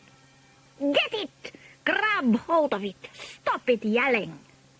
They rushed at me then, and about 5 of them grabbed me by the arms and legs and lifted me clear off the ground. I went on screaming, but one of them clapped a gloved hand over my mouth, and that stopped me. "Bring it here! Bring the spying little worm up here to me!" I was carried onto the platform, with my arms and legs held tight by many hands, and I lay there suspended in the air, facing the ceiling. I saw the Grand High Witch standing over me, grinning at me in the most horrible way. She held up the small blue bottle of mouse-maker, and she said, "Now for a little medicine. Hold his nose to make him open his mouth." Strong fingers pinched my nose. I kept my mouth closed tight and held my breath, but I couldn't do it for long. My chest was bursting. I opened my mouth to get one big, quick breath of air, and as I did so, the Grand High Witch poured the entire contents of the little blue bottle down my throat. Oh, the pain and the fire! It felt as though a kettle full of boiling water had been poured into my mouth. My throat was going up in flames. Then very quickly, the frightful burning, searing, scorching feeling started spreading down into my chest and into my tummy, and on into my arms and legs and all over my body. I screamed and screamed, but once again the gloved hand was clapped over my lips. The next thing I felt was my skin beginning to tighten. How else can I describe it? It was quite literally a tightening and a shrinking of the skin all over my body, from the top of my head to the tips of my fingers to the end of my toes. I felt as though I was a balloon, and somebody was twisting the top of the balloon, and twisting, and the balloon was getting smaller and smaller, and the skin was getting tighter and tighter, and soon it was going to burst. Then the squeezing began. This time I was inside a suit of iron, and somebody was turning a screw, and with each turn of the screw the iron suit became smaller and smaller, so that I was squeezed like an orange into a pulpy mess, with the juice running out of my sides. After that there came a fierce prickling sensation all over my skin, or what was left of my skin, as though tiny needles were forcing their way out through the surface of the skin from the inside. And this, I realize now, was the growing of the mouse fur. Far away in the distance, I heard the voice of the Grand High Witch yelling, 500 doses! This stinking little carbuncle has had 500 doses! And the alarm clock has been smashed, and now we are having instantaneous action. I heard clapping and cheering, and I remember thinking, I am not myself any longer. I have gone clear out of my own skin. I noticed that the floor was only an inch from my nose. I noticed also a pair of little furry front paws resting on the floor. I was able to move those paws. They were mine. At that moment, I realized that I was not a little boy any longer. I was a mouse. Now for the mouse trap, I heard the Grand High Witch yelling. I've got it right here, and here's a piece of cheese. I leapt over Witch's feet right and left, and in no time at all I was down the steps and onto the floor of the ballroom itself and skittering off among the rows of chairs. What I especially liked was the fact that I made no sound at all as I ran. I was a swift and silent mover, and quite amazingly, the pain had all gone now. I was feeling quite remarkably well. It is not a bad thing after all, I thought to myself, to be tiny as well as speedy when there's a bunch of dangerous females after your blood. I selected the back leg of the chair and squeezed up against it and kept very still. In the distance, the Grand High Witch was shouting, Leave the little stinkpot alone! It is not worth bothering about it. It is only a mouse now. Somebody else will soon catch it. Let us get out of here. The meeting is over. Unlock the doors and shove off to the Sunshine Terrace to have tea with that idiotic manager. Bruno. I peeked round the leg of the chair and watched the hundreds of witches' feet walking out through the doors of the ballroom. When they'd all gone and the place was absolutely silent, I began to move cautiously about on the floor. Suddenly I remembered Bruno. He must surely be around here somewhere too. Bruno, I called out. I wasn't seriously expecting that I would be able to speak at all now that I had become a mouse, so I got the shock of my life when I heard my own voice, my own perfectly normal, rather loud voice coming out of my tiny mouth. It was wonderful. I was thrilled. I tried it again. Hey there, Bruno Jenkins, I called. Where are you? There was no answer. I pottered about between the seat legs, trying to get used to being so close to the ground. I decided I rather liked it. You're probably wondering why I wasn't depressed at all. I found myself thinking, what's so wonderful about being a little boy anyway? Why is that necessarily any better than being a mouse? I know that mice get hunted, and they sometimes get poisoned or caught in traps. But little boys sometimes get killed too. Little boys can be run over by motor cars, or they can die of some awful illness. Little boys have to go to school. Mice don't. Mice don't have to pass exams. Mice don't have to worry about money. Mice, as far as I can see, have only two enemies, humans and cats. My grandmother is a human, but I know for certain that she will always love me, whoever I am. Yes, I told myself, I don't think it is at all a bad thing to be a mouse. I was wandering around the ballroom floor, thinking about all this, when I spotted another mouse. It was crouching on the floor, holding a piece of bread in its front paws, and nibbling away at it with great gusto. It had to be Bruno. Hello, Bruno, I said.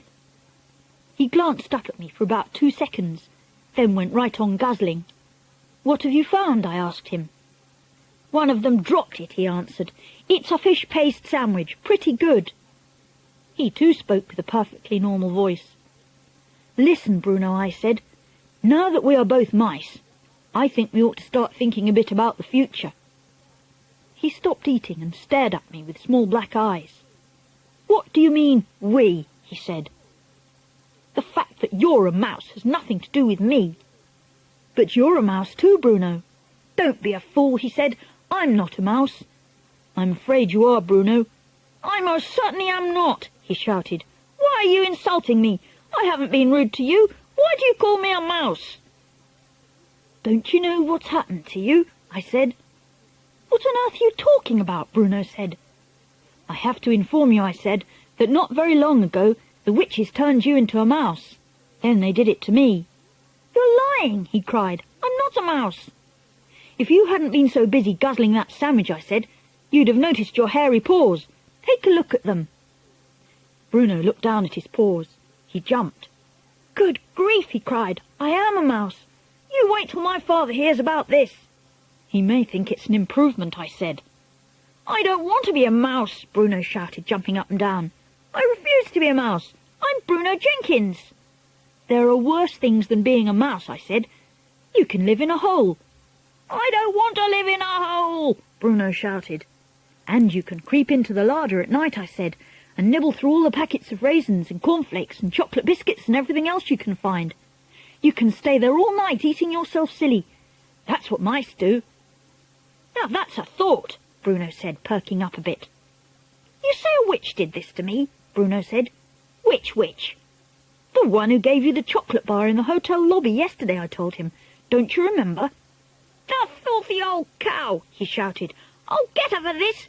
Where is she? Who is she? Forget it, I said. You don't have a hope. Your biggest problem at the moment is your parents. How are they going to take this? Will they treat you with sympathy and kindness? Bruno considered this for a moment. I think, he said, that my father is going to be a bit put out. And your mother? She's terrified of mice, Bruno said. Then you've got a problem, haven't you? Why, only me, he said. What about you? My grandmother will understand perfectly, I said. She knows all about witches. Bruno took another bite of his sandwich. What do you suggest? He said. I suggest we both go first of all and consult my grandmother, I said. She'll know exactly what to do.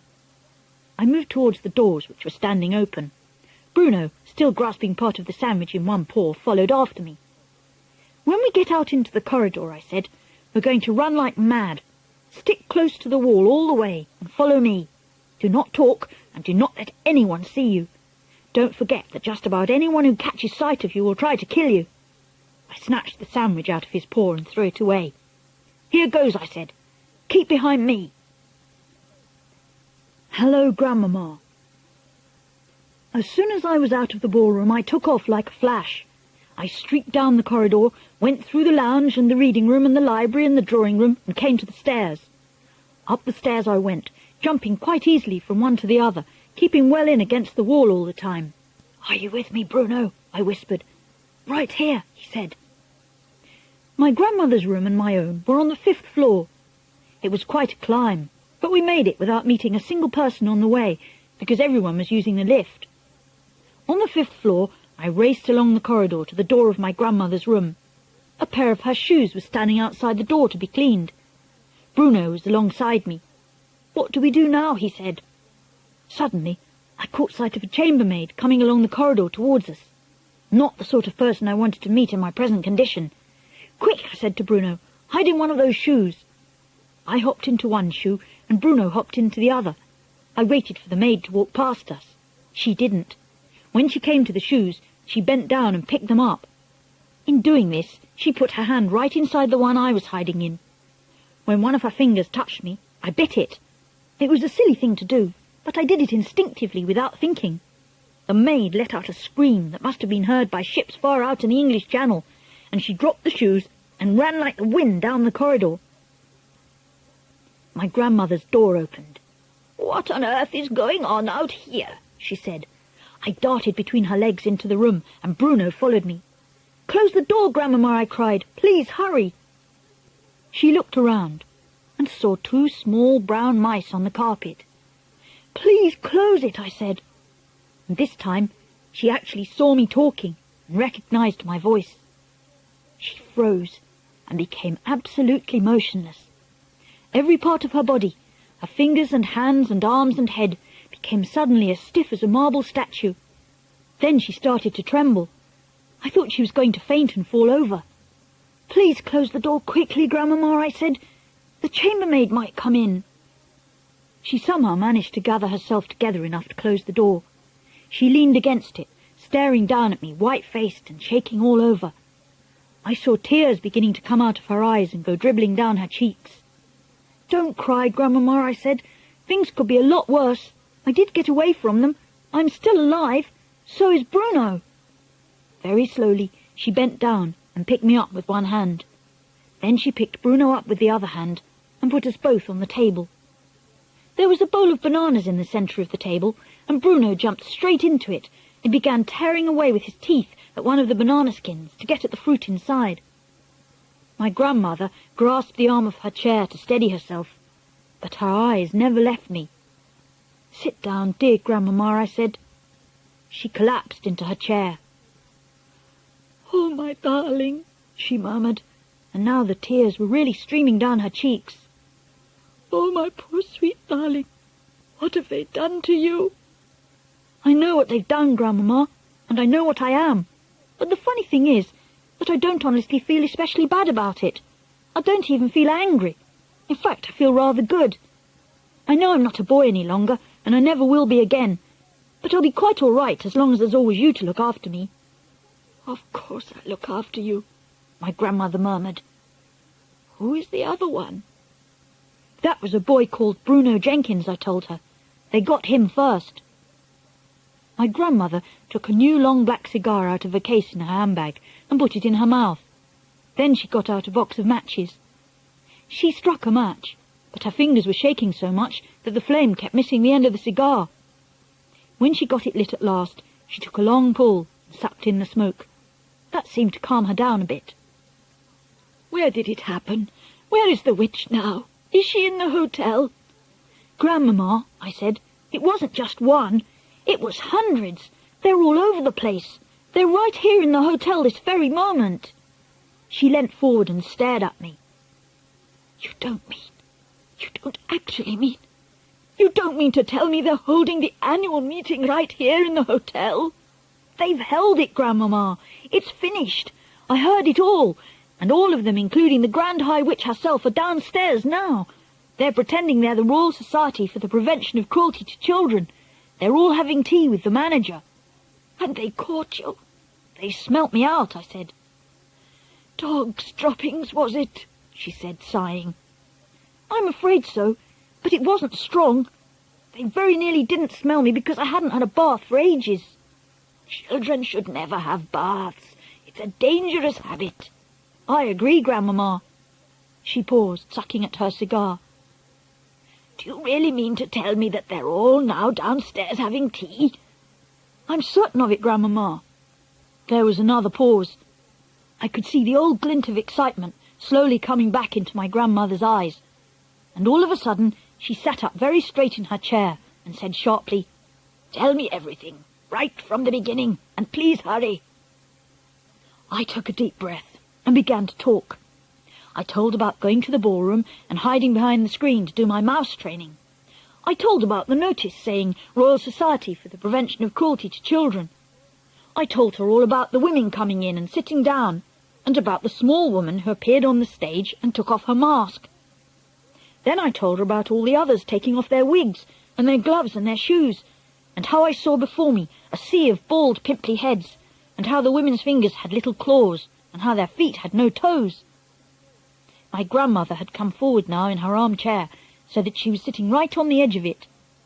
Then I told her how the Grand High Witch had shot out the fiery white-hot sparks, and how they had turned one of the other witches into a puff of smoke.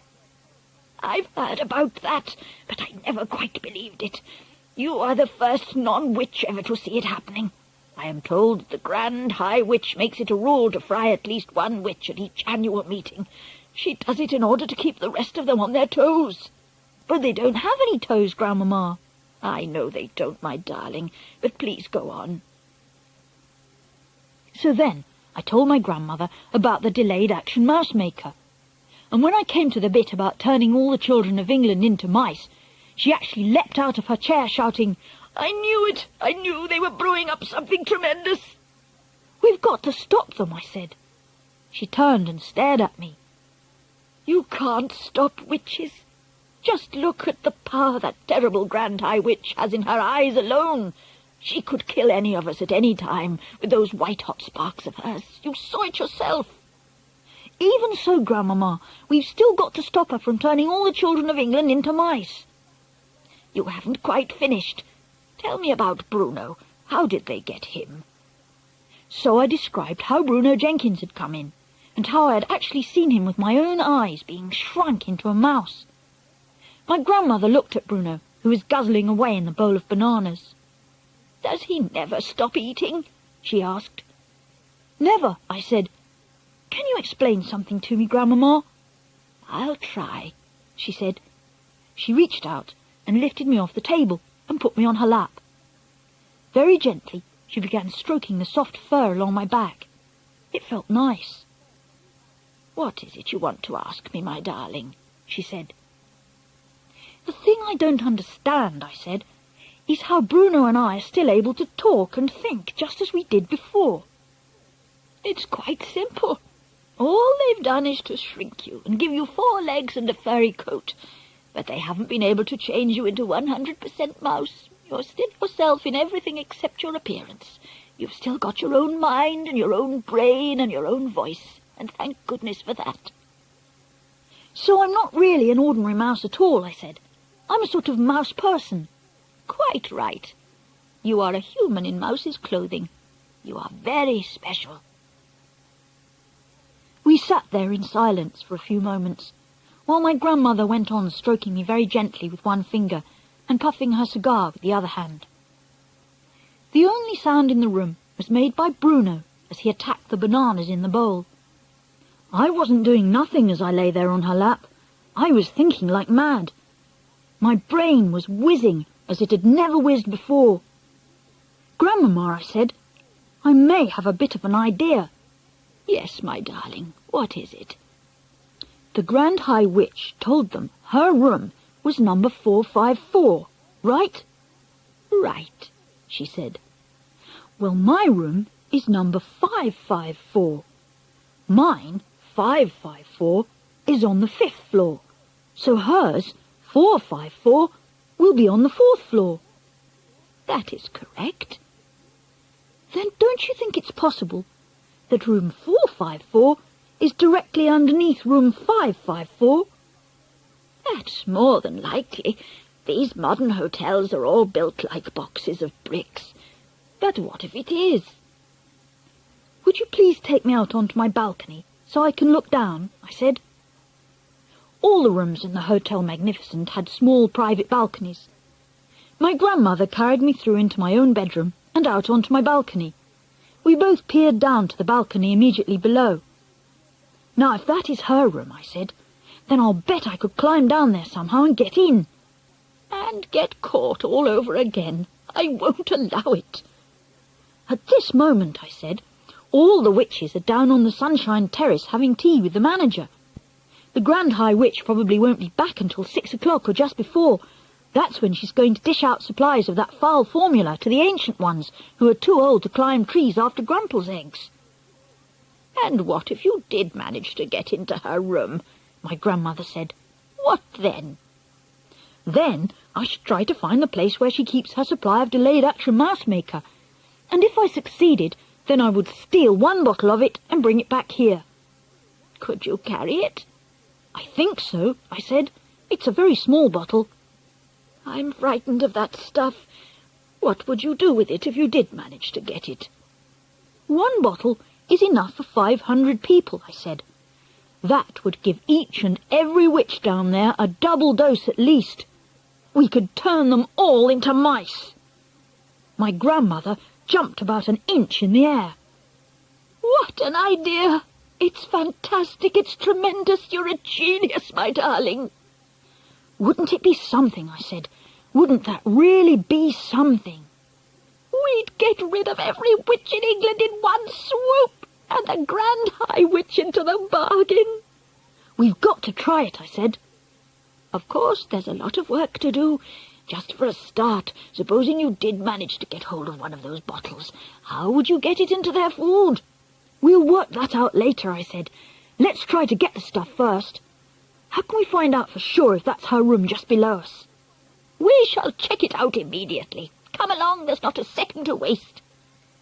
Carrying me in one hand, she went bustling out of the bedroom and along the corridor, banging her stick on the carpet with each step she took. We went down the stairs 1 flight to the 4th floor. The bedrooms on either side of the corridor had their numbers painted on the doors in gold. "Here it is, number 454. She tried the door. It was locked, of course. She looked up and down the long, empty hotel corridor. "I do believe you're right. This room is almost certainly directly below yours." She marched back along the corridor, counting the number of doors from the Grand High Witch's room to the staircase. There were 6. She climbed back up to the 5th floor and repeated the exercise. "She is directly below you. Her room is right below yours." She carried me back into my own bedroom and went out onto the balcony. "That's her balcony down there. And what's more, the door from her balcony into her bedroom is wide open. How are you going to climb down?" "I don't know," I said. Our rooms were in the front of the hotel, and they looked down onto the beach and the sea. "I've got it!" my grandmother cried. With me in her hand, she rushed back into her own room, and she began rummaging in the chest of drawers. She came out with a ball of blue knitting wool. One end of it was attached to some needles and a half-finished sock she'd been knitting for me. "This is perfect," she said. "I shall put you in the sock and lower you down onto the Grand High Witch's balcony. But we must hurry. Any moment now, that monster will be returning to her room." The Mouse Burglar. My grandmother hustled me back into my own bedroom and out onto the balcony. "Are you ready? I'm going to put you in the sock now." "I hope I can manage this," I said. "I'm only a little mouse." "You'll manage. Good luck, my darling." She popped me into the sock and started lowering me over the balcony. I crouched inside the sock and held my breath. The sock started swinging in the breeze. I looked up and saw my grandmother's head sticking out over the railings of the balcony above. "You're nearly there," she called out. "Here we go. Gently does it. You're down." I felt a slight bump. "In you go," my grandmother was shouting. "Hurry, hurry, hurry! Search the room!" I jumped out of the sock and ran into the Grand High Witch's bedroom. As far as I could see, the room was tidy enough. There was no sign anywhere that it was inhabited by anyone but an ordinary person. But then there wouldn't be, would there? No witch would be stupid enough to leave anything suspicious lying around for the hotel maid to see. Suddenly, I saw a frog jumping across the carpet and disappearing under the bed. I jumped myself. "Hurry up!" came my grandmother's voice from somewhere high up outside. "Grab the stuff and get out." I started skittering round and trying to search the room. This wasn't so easy. I couldn't, for example, open any of the drawers. I couldn't open the doors of the big wardrobe either. I stopped skittering about. I sat in the middle of the floor and had a think. If the Grand High Witch wanted to hide something top secret, where would she put it? Certainly not in any ordinary drawer. Not in the wardrobe either. It was too obvious. I jumped up onto the bed to get a better view of the room. Hey, I thought, what about under the mattress? Very carefully, I lowered myself over the edge of the bed and wormed my way underneath the mattress. Make any headway, but I kept at it. I couldn't see a thing. I was scrabbling about under the mattress when my head suddenly bumped against something hard inside the mattress above me. I reached up and felt it with my paw. Could it be a little bottle? It was a little bottle. I could trace the shape of it through the cloth of the mattress. And right alongside it, I felt another hard lump, and another, and another. The Grand High Witch must have slit open the mattress and put all the bottles inside and then sewn it all up again. I began tearing away frantically at the mattress cloth above my head with my teeth. My front teeth were extremely sharp, and it didn't take me long to make a small hole. I climbed into the hole and grabbed a bottle by the neck. I pushed it down through the hole in the mattress and climbed out after it. Walking backwards and dragging the bottle with me, I managed to reach the edge of the mattress. I rolled the bottle off the bed onto the carpet. It bounced, but it didn't break. I jumped down off the bed. I examined the little bottle. It was identical to the one the Grand High Witch had had in the ballroom. There was a label on this one. Formula 86, it said. Delayed Action Mouse Maker.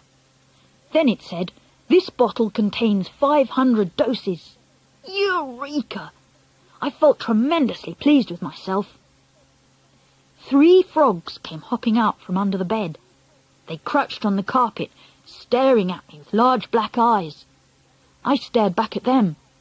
Those huge eyes were the saddest things I had ever seen. It suddenly occurred to me that almost certainly once upon a time they had been children, those frogs, before the Grand High Witch had got hold of them. I stood there, clutching the bottle and staring at the frogs. "Who are you?" I asked them. At that exact moment, I heard a key turning in the lock of the door, and the door burst open, and the Grand High Witch swept into the room. The frogs jumped underneath the bed again in one quick hop. I darted after them, still clutching the bottle, and I ran back against the wall and squeezed in behind one of the bedposts.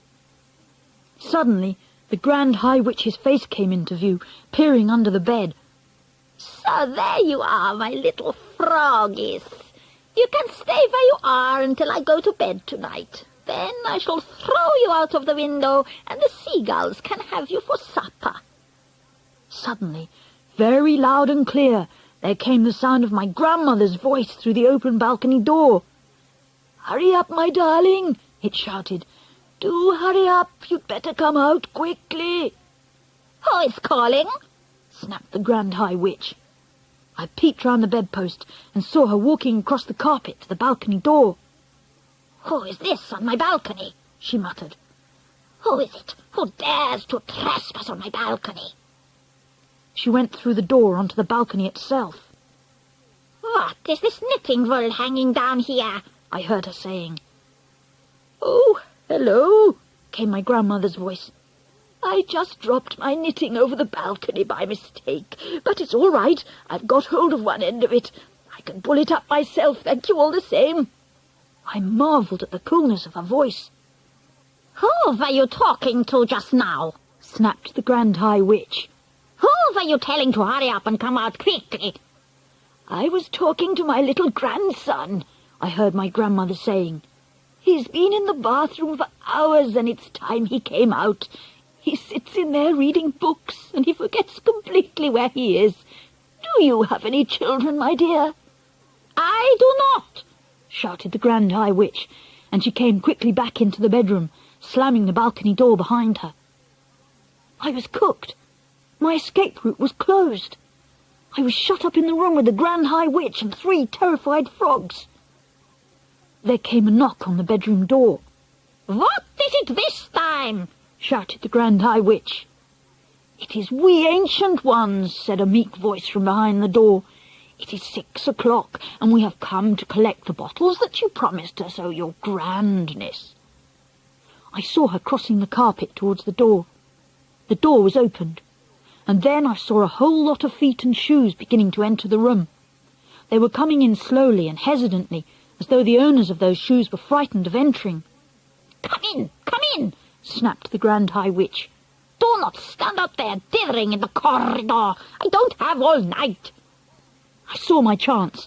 I jumped out from behind the bedpost and ran like lightning towards the open door. I jumped over several pairs of shoes on the way, and in 3 seconds I was out in the corridor, still clutching the precious bottle to my chest. No one had seen me. There were no shouts of "Mouse, mouse." All I could hear were the voices of the ancient witches burbling their silly sentences about how kind your grandness is and all the rest of it.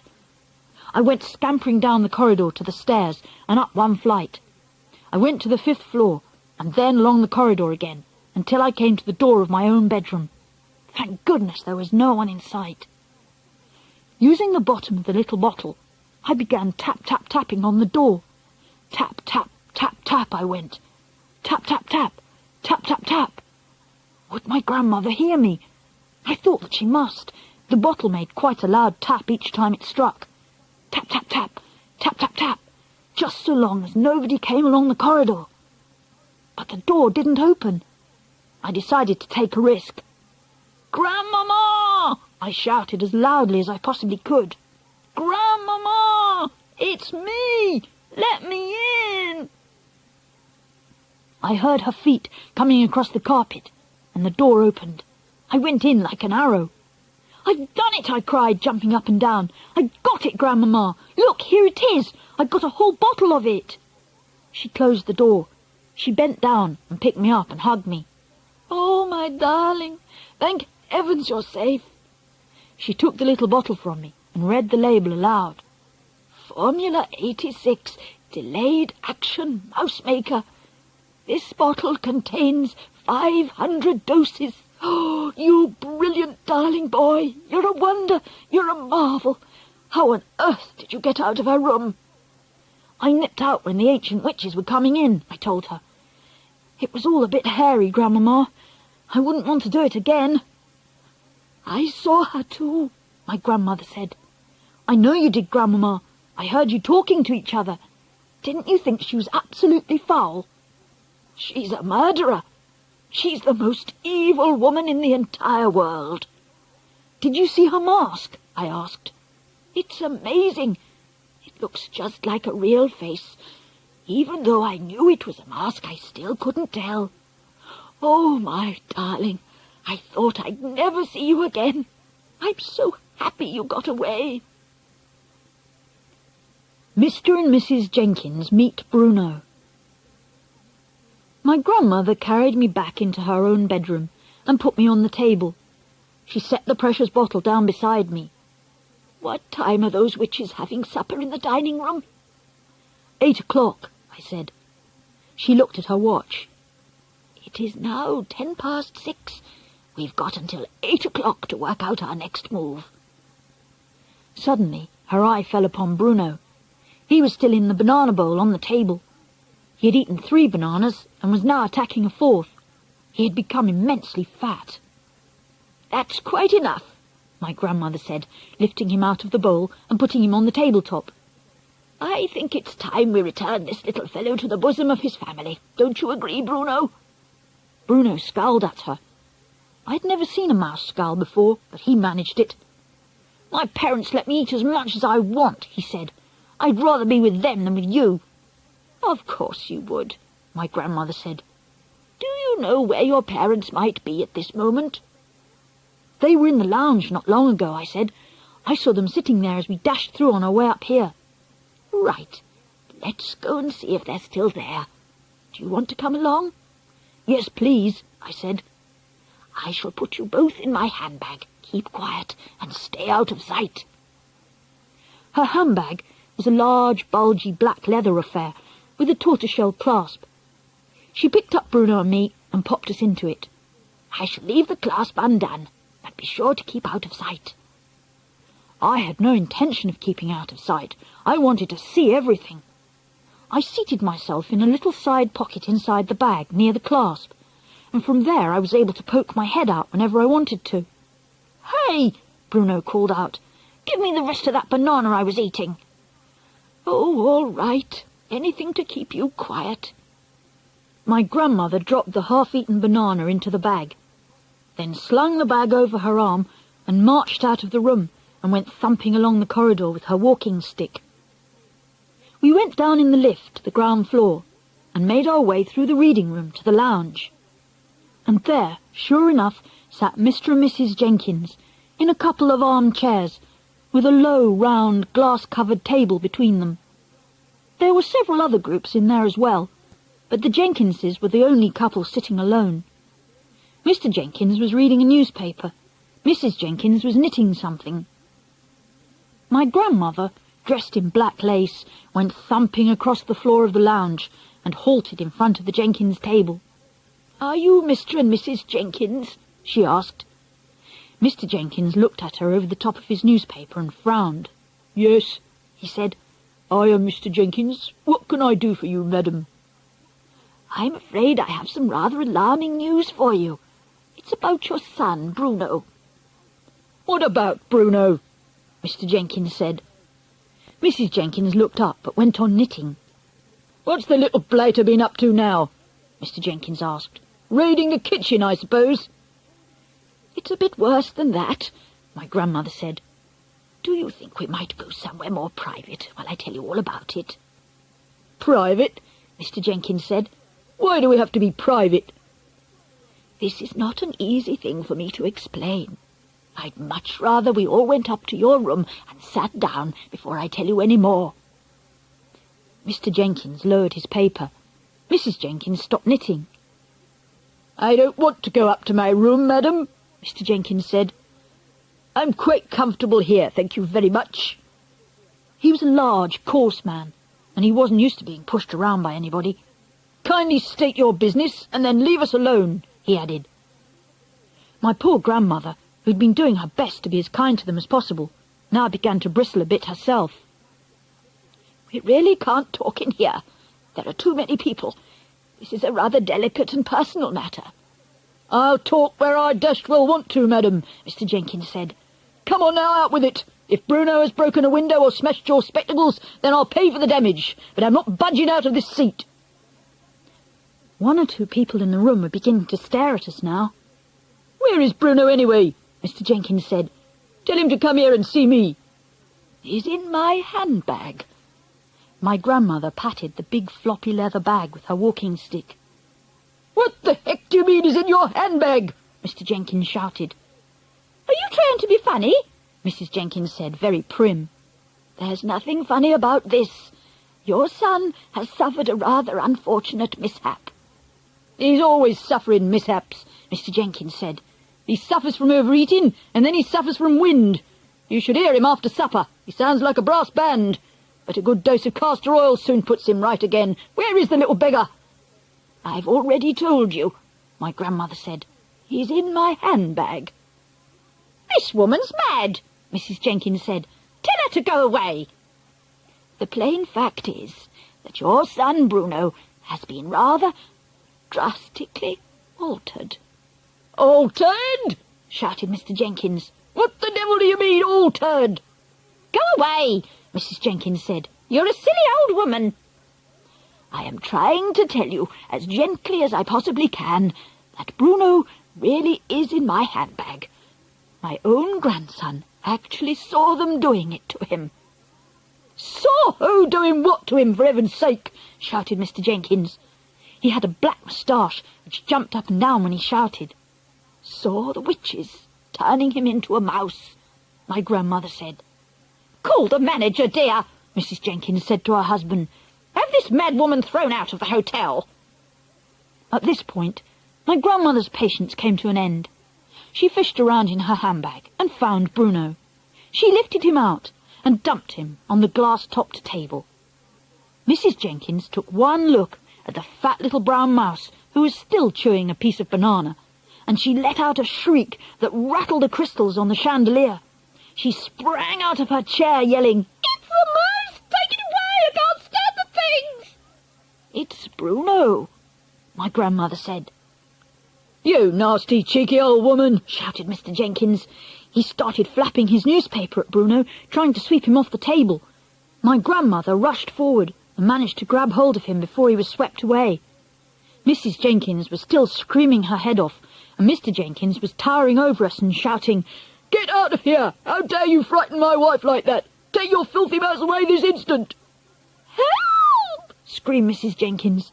Her face had gone the colour of the underside of a fish. "Well, I did my best," my grandmother said, and with that she turned and sailed out of the room, carrying Bruno with her. The plan. When we got back to the bedroom, my grandmother took both me and Bruno out of her handbag and put us on the table. "Why on earth didn't you speak up and tell your father who you were?" she said to Bruno. "Because I had my mouth full," Bruno said. He jumped straight back into the bowl of bananas and went on with his eating. "What a very disagreeable little boy you are," my grandmother said to him. "Not boy," I said. "Mouse." "Quite right, my darling. But we don't have time to worry about him at this moment. We have plans to make. In about an hour and a half's time, all the witches will be going down to supper in the dining room, right?" "Right," I said. "And every one of them has got to be given a dose of mouse-maker. How on earth are we going to do that?"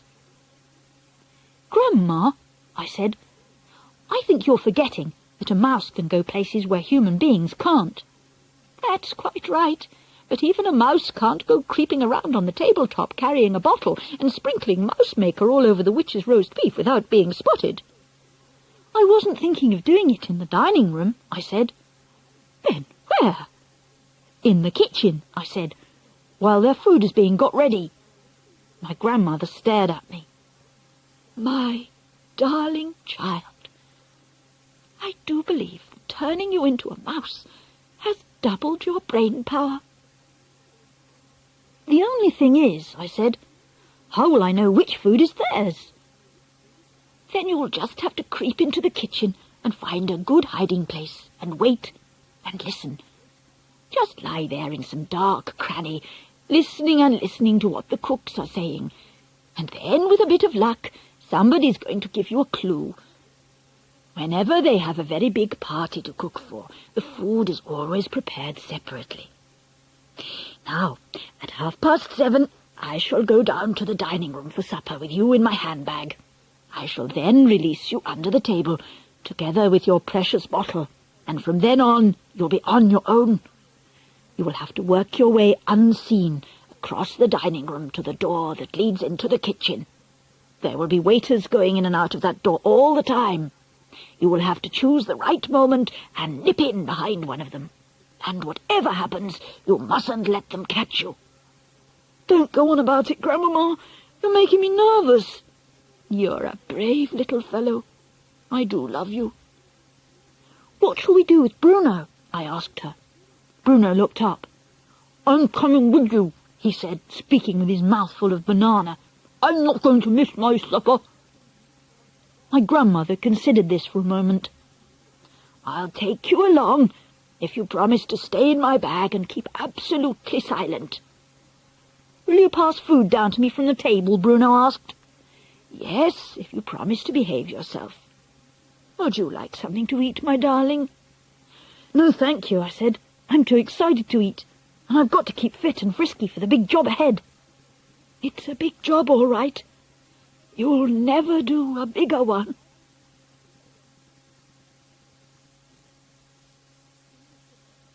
In the kitchen. The time has come. The great moment has arrived. Are you ready, my darling? It was exactly 7:30. Bruno was in the bowl finishing that 4th banana. Hang on, he said. Just a few more bites. No, we've got to go. My grandmother picked him up and held him tight in her hand. She was very tense and nervous. I'd never seen her like that before. I'm going to put you both in my handbag now, but I shall leave the clasp undone. She popped Bruno into it first. I waited, clutching the little bottle to my chest. Now you. She picked me up and gave me a kiss on the nose. Good luck, my darling. Oh, by the way, you do realize you've got a tail, don't you? Oh, what? I said. A tail. A long, curly tail. I must say that had never occurred to me, I said. Good gracious me, so I have. I can see it now. I can actually move it. It's rather grand, isn't it? I mention it only because it might come in useful when you're climbing about in the kitchen. You can curl it around, and you can hook it onto things, and you can swing from it and lower yourself to the ground from high places. I wish I'd known this before, I said. I could have practiced using it. Too late now. We've got to go. My grandmother popped me into her handbag with Bruno, and at once I took up my usual perch in the small side pocket so that I could poke my head out and see what was going on. My grandmother picked up her walking stick, and out she went into the corridor to the lift. She pressed the button, and the lift came up, and she got in. There was no one else in there with us. The lift reached the ground floor and stopped with a jerk. My grandmother walked out of it and crossed the lobby of the hotel and entered the dining room. Waiters were buzzing about all over the place, carrying plates and dishes. Our table was a small one, beside the right-hand wall, about halfway down the room. My grandmother made her way to it and sat down. Peeping out of the handbag, I could see in the very centre of the room 2 long tables that were not yet occupied. Each of them carried a notice fixed onto a sort of silver stick, and the notices said, "Reserved for members of the RSPCC." My grandmother looked towards the long tables, but said nothing. She unfolded her napkin and spread it over the handbag on her lap. Her hand slid under the napkin and took hold of me gently. With the napkin covering me, she lifted me up close to her face and whispered, "I am about to put you on the floor under the table. The tablecloth reaches almost to the ground, so no one will see you. Have you got hold of the bottle?" "Yes," I whispered back. "I'm ready, Grandmamma." Just then, a waiter in a black suit came and stood by our table. I could see his legs from under the napkin, and as soon as I heard his voice, I knew who he was. His name was William. "Good evening, madam," he said to my grandmother. "Where is the little gentleman tonight?" "He's not feeling very well," my grandmother said. "He's staying in his room." "I'm sorry to hear that," William said. "Today there is green pea soup to start with, and for the main course you have a choice of either grilled fillet of sole or roast lamb." "Pea soup and lamb for me, please. But don't hurry it, William. I'm in no rush tonight. In fact, you can bring me a glass of dry sherry first." "Of course, madam," William said, and he went away. My grandmother pretended she had dropped something, and as she bent down, she slid me out from under the napkin and onto the floor under the table. "Go, darling, go," she whispered. Then she straightened up again. I was on my own now. I stood, clasping the little bottle. I knew exactly where the door into the kitchen was. I had to go about halfway round the enormous dining room to reach it. Here goes, I thought, and like a flash I skittled out from under the table and made for the wall. I had no intention of going across the dining room floor. It was far too risky. My plan was to cling close to the skirting of the wall all the way round until I reached the kitchen door. I ran. Oh, how I ran!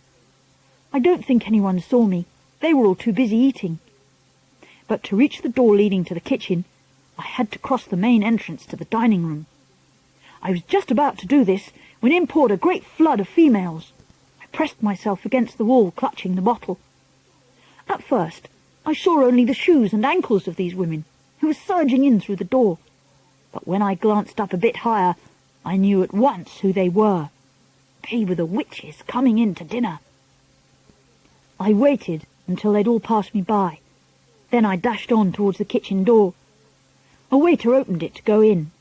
I nipped in after him and hid behind a big garbage bin on the floor. I stayed there for several minutes, just listening to all the talk and the racket. By golly, what a place that kitchen was! The noise and the steam! Not far above my head, there was a handle sticking out from the side of the garbage bin. Still clutching the bottle, I gave a leap, turned a somersault in the air, and caught hold of the handle with the end of my tail. Suddenly there I was, swinging to and fro upside down. It was terrific. I loved it.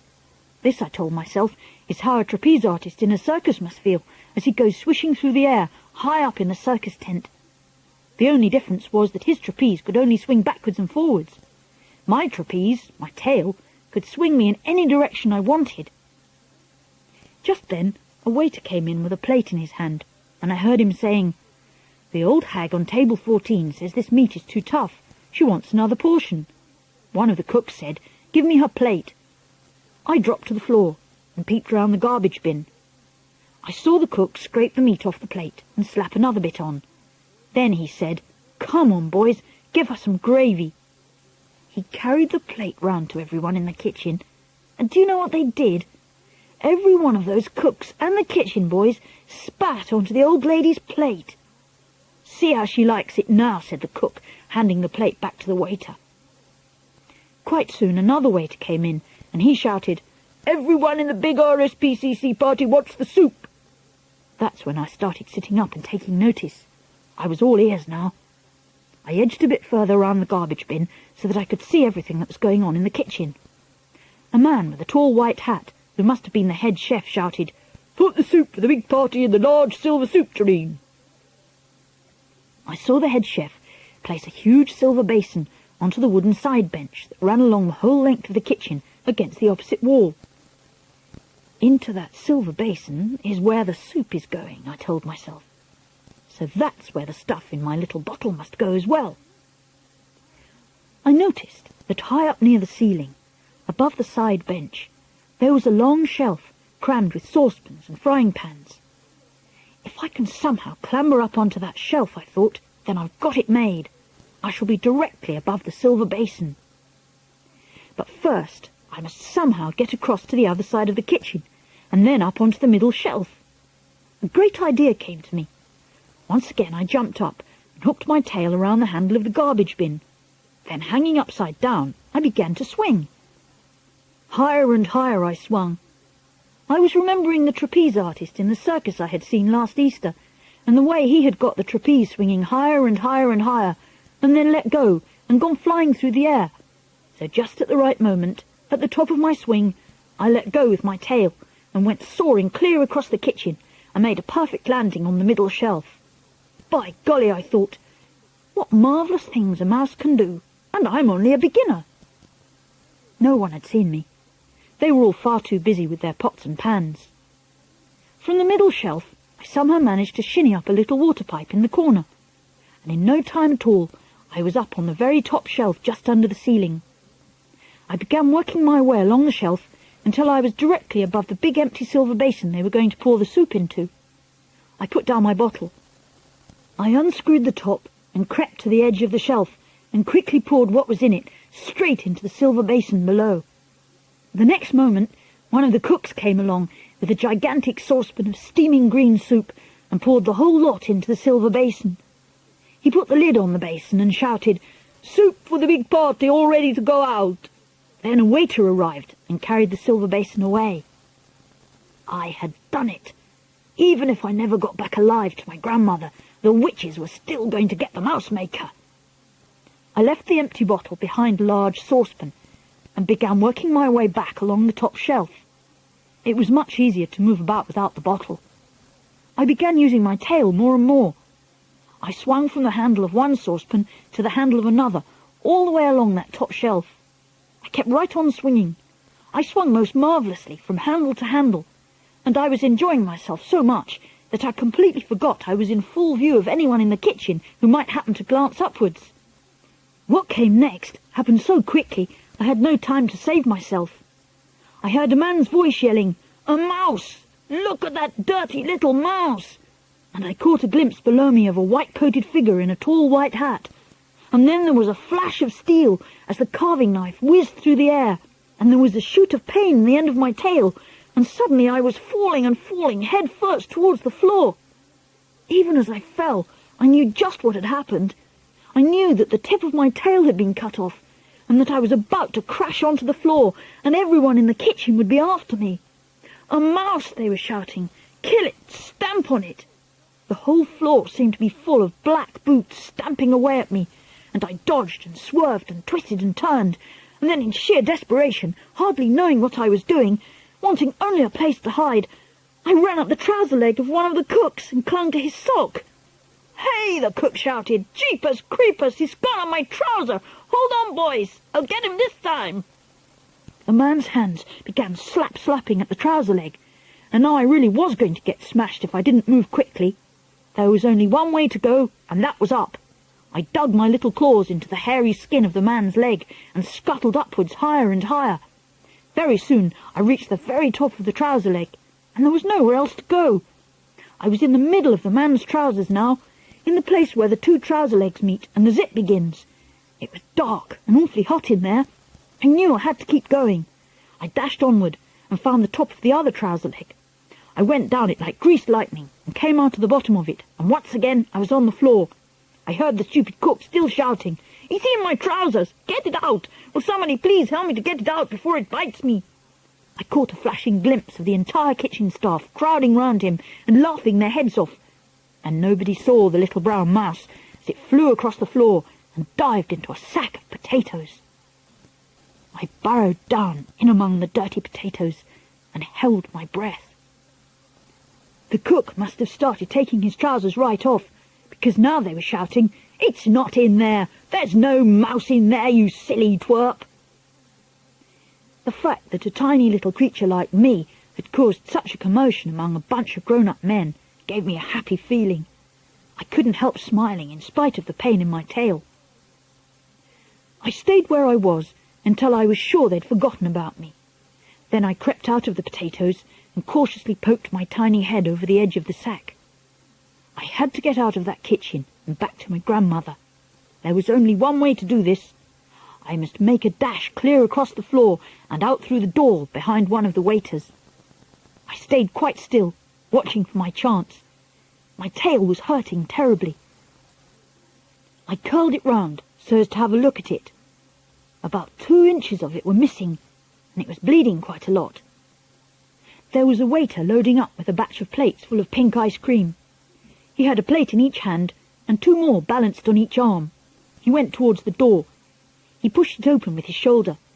I leapt out of the sack of potatoes and went across that kitchen floor and into the dining room like a streak of light, and I didn't stop running until I was underneath my grandmother's table. It was lovely to see my grandmother's feet again in those old-fashioned black shoes with their straps and buttons. I shinnied up one of her legs and landed on her lap. "Hello, Grandmama," I whispered. "I'm back. I did it. I poured it all into their soup." Her hand came down and caressed me.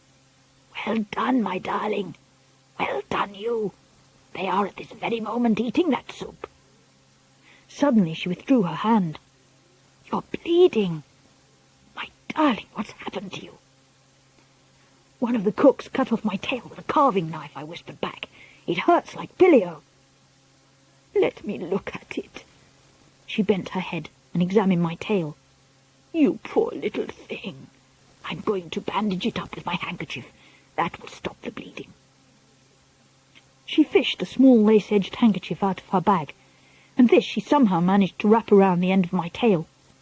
"You'll be all right now," she said. "Just try to forget about it. Did you really manage to pour the whole bottle into their soup?" "Every drop," I said. "Do you think you could put me where I can watch them?" "Yes. My handbag is on your own empty chair beside me. I'm going to pop you in there now, and you can peep out as long as you're careful not to be seen. Bruno is there as well, but take no notice of him. I gave him a roll to eat, and that's keeping him busy for a while." Her hand closed around me, and I was lifted off her lap and transferred to the handbag. "Hello, Bruno," I said. "This is a great roll," he said, nibbling away in the bottom of the bag, "but I wish there was butter on it." I peered over the top of the handbag. I could see the witches quite clearly, sitting at their 2 long tables in the centre of the room. They had finished their soup now, and the waiters were clearing away the plates. "That's her, Grandmama," I whispered. "That's the Grand High Witch." "I know," my grandmother whispered back. "She's the tiny one in black, sitting at the head of the nearest table." At that moment, I caught sight of Mr. Jenkins, Bruno's father, heading straight for our table. "Look out, Grandmama," I whispered. "Here comes Bruno's father." Mr. Jenkins and his son. Mr. Jenkins came striding up to our table with a very purposeful look on his face. "Where is that grandson of yours?" he said to my grandmother. He spoke rudely and looked very angry. My grandmother put on her frostiest look, but didn't answer him. "My guess is that he and my son Bruno are up to some devilment," Mr. Jenkins went on. "Bruno hasn't turned up for his supper, and it takes a lot to make that boy miss his food." "I must admit he has a very healthy appetite," my grandmother said. "My feeling is that you're in on this as well," Mr. Jenkins said. "I don't know who the devil you are, and I don't much care, but you played a nasty trick on me and my wife this afternoon." "That was no trick I played on you. That mouse I tried to give you was your own little boy, Bruno. I was being kind to you. I was trying to restore him to the bosom of his family. You refused to take him in." "What the blazes do you mean, madam?" shouted Mr. Jenkins. "My son isn't a mouse." His black moustache was jumping up and down like crazy as he spoke. Come on, woman, where is he? Out with it! Bruno is a mouse, my grandmother said, calm as ever. He most certainly is not a mouse, shouted Mr. Jenkins. Oh, yes, I am, Bruno said, poking his head up out of the handbag. Mr. Jenkins leapt about 3 feet into the air. Hello, Dad, Bruno said. He had a silly sort of mousy grin on his face. Mr. Jenkins' mouth dropped open so wide I could see the gold fillings in his back teeth. Don't worry, Dad, Bruno went on. It's not as bad as all that, just so long as the cat doesn't get me. Bruno, stammered Mr. Jenkins. No more school, said Bruno, grinning a broad and asinine mouse grin. No more homework. I shall live in the kitchen cupboard and feast on raisins and honey. Bruno, stammered Mr. Jenkins again. How did this happen? The poor man had no wind left in his sails at all. Witches, my grandmother said. The witches did it. I can't have a mouse! You've got one, my grandmother said. Be nice to him, Mr. Jenkins. Mrs. Jenkins will go crazy, yelled Mr. Jenkins. She can't stand the things. She'll just have to get used to him, my grandmother said. I hope you don't keep a cat in the house. We do, cried Mr. Jenkins. Topsy is my wife's favourite creature. Then you'll just have to get rid of Topsy. Your son is more important than your cat. He certainly is, Bruno shouted from inside the handbag. You tell Mum she's got to get rid of Topsy before I go home. By now, half the dining room was watching our little group. Knives and forks and spoons had been put down, and all over the place heads were turning round to stare at Mr. Jenkins as he stood there spluttering and shouting. They couldn't see either Bruno or me, and they were wondering what all the fuss was about. By the way, my grandmother said, would you like to know who did this to him? There was a mischievous little smile on her face, and I could see that she was about to get Mr. Jenkins into trouble.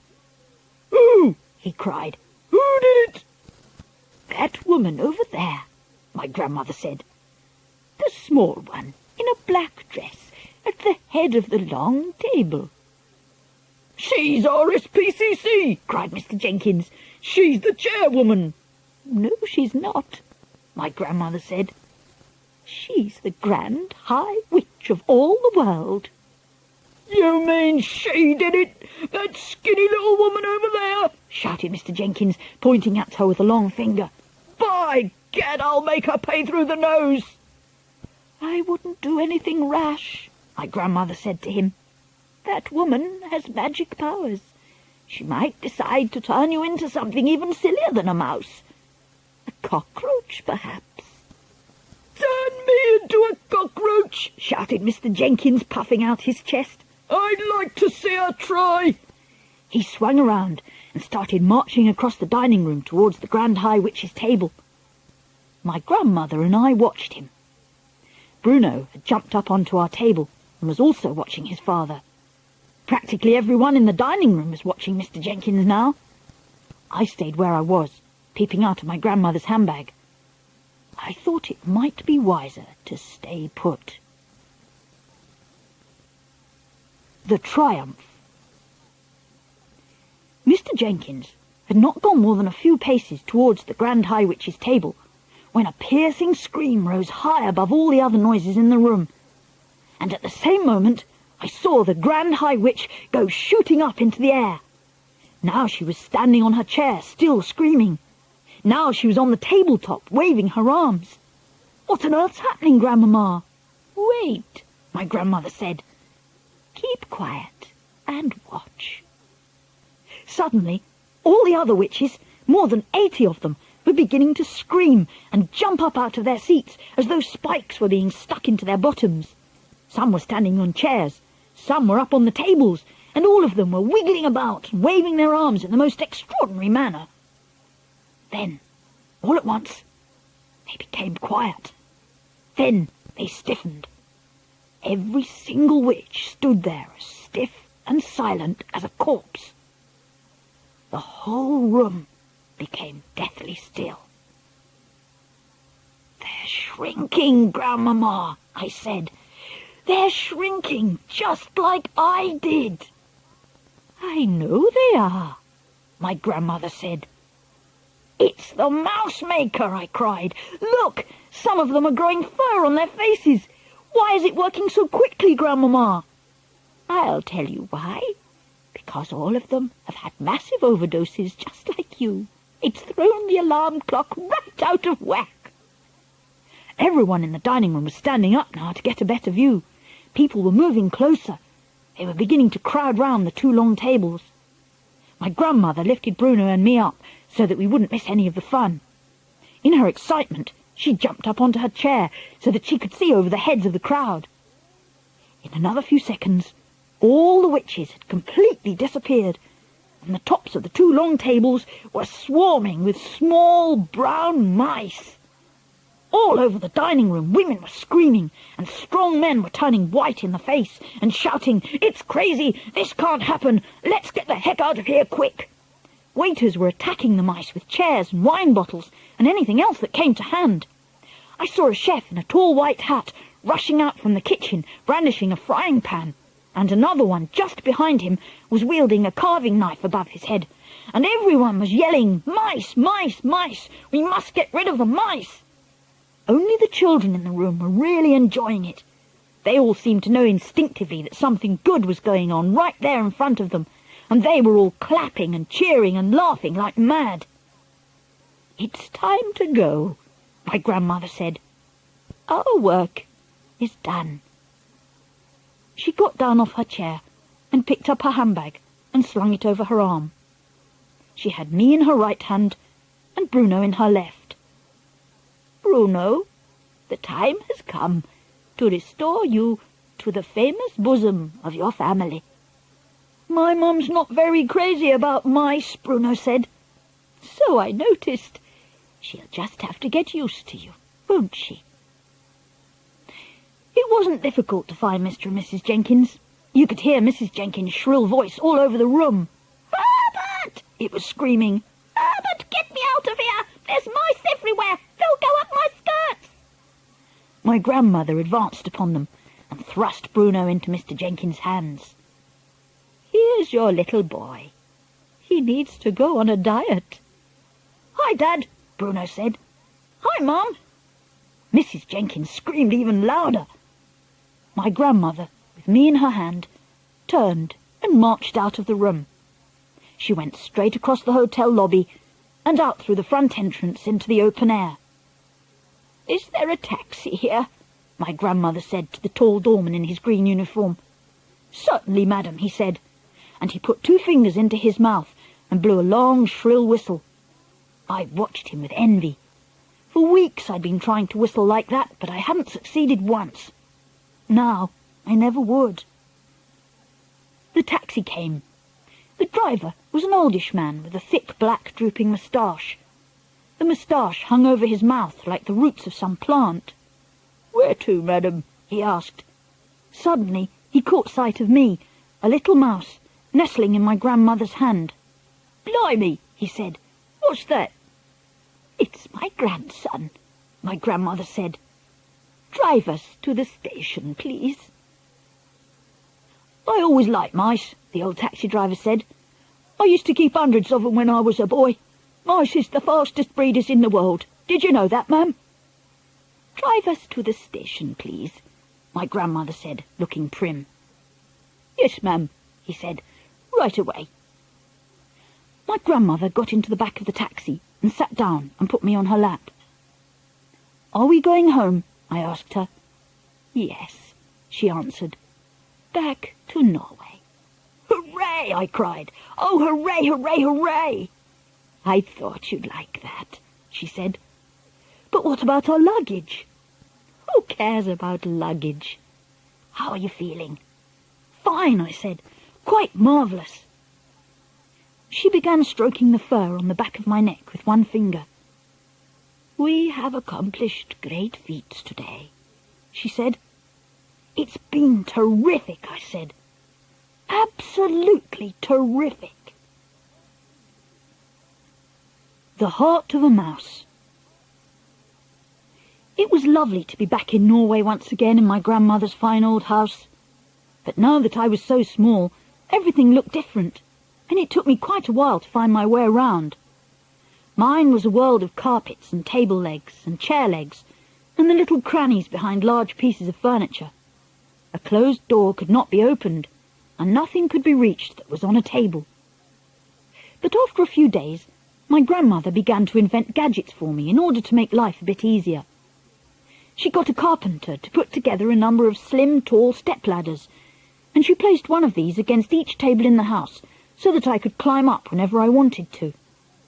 She herself invented a wonderful door-opening device made out of wires and springs and pulleys, with heavy weights dangling on cords, and soon every door in the house had a door-opener on it. All I had to do was press my front paws onto a tiny wooden platform, and hey presto, a spring would stretch, and a weight would drop, and the door would swing open. Next, she rigged me up an equally ingenious system whereby I could switch on the light whenever I entered a room at night.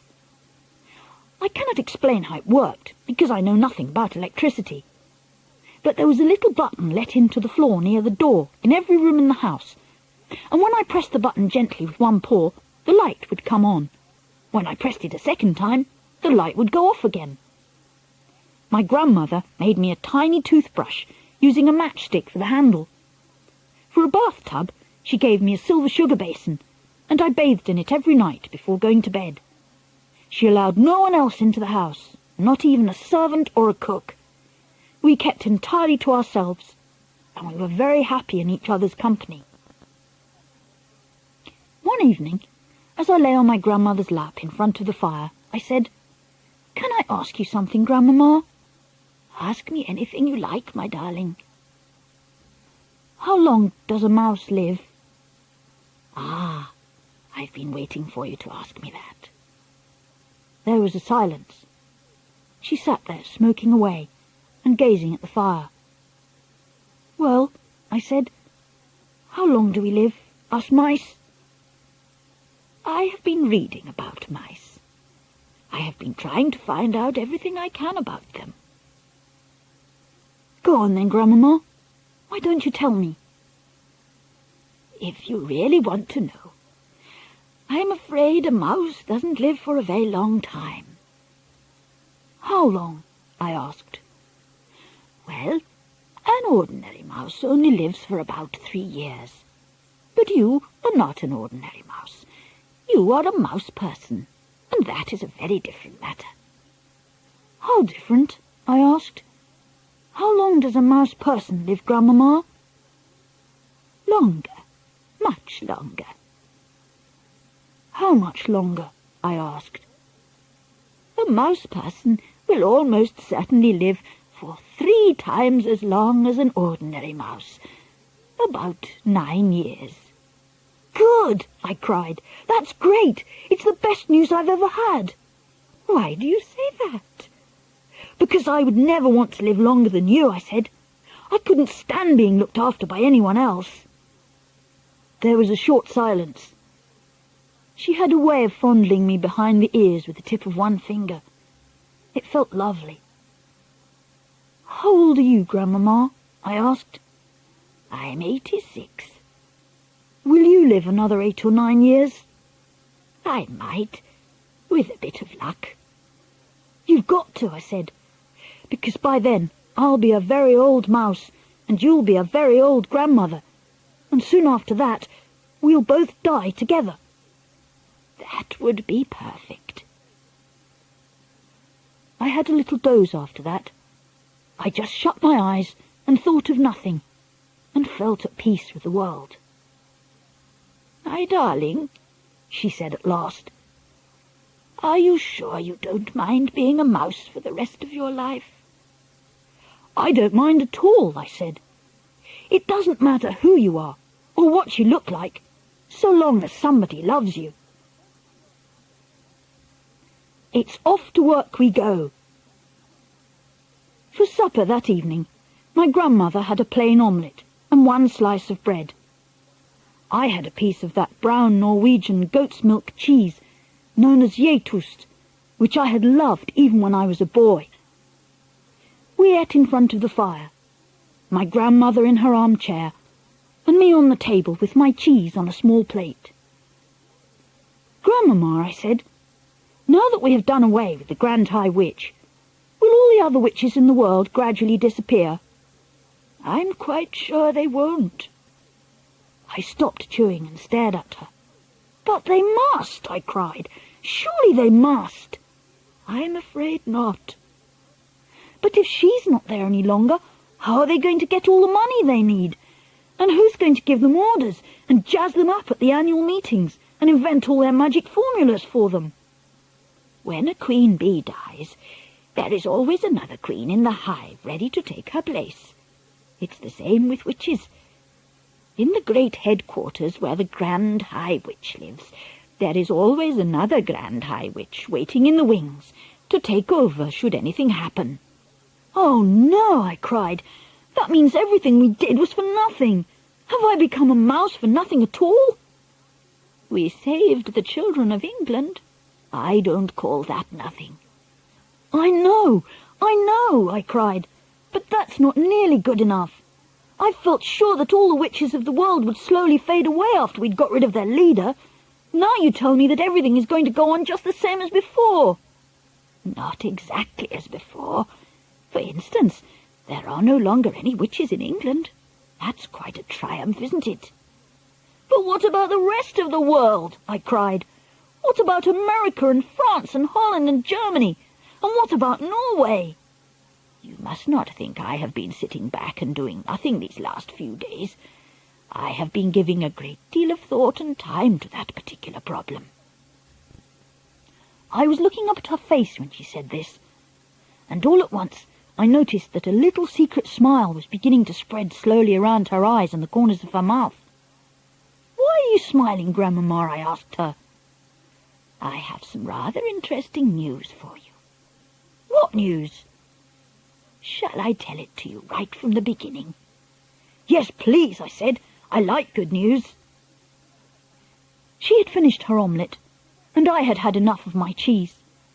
She wiped her lips with a napkin and said, "As soon as we arrived back in Norway, I picked up the telephone and made a call to England." "Who in England, Grandmamma?" "To the Chief of Police in Bournemouth, my darling. I told him I was the Chief of Police for the whole of Norway, and that I was interested in the peculiar happenings that had taken place recently in the Hotel Magnificent." "Now, hang on a sec, Grandmamma," I said. "There's no way an English policeman is going to believe that you're the head of the Norwegian police."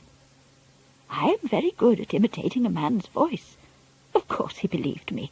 The policeman in Bournemouth was honoured to get a call from the Chief of Police for the whole of Norway." "So what did you ask him?"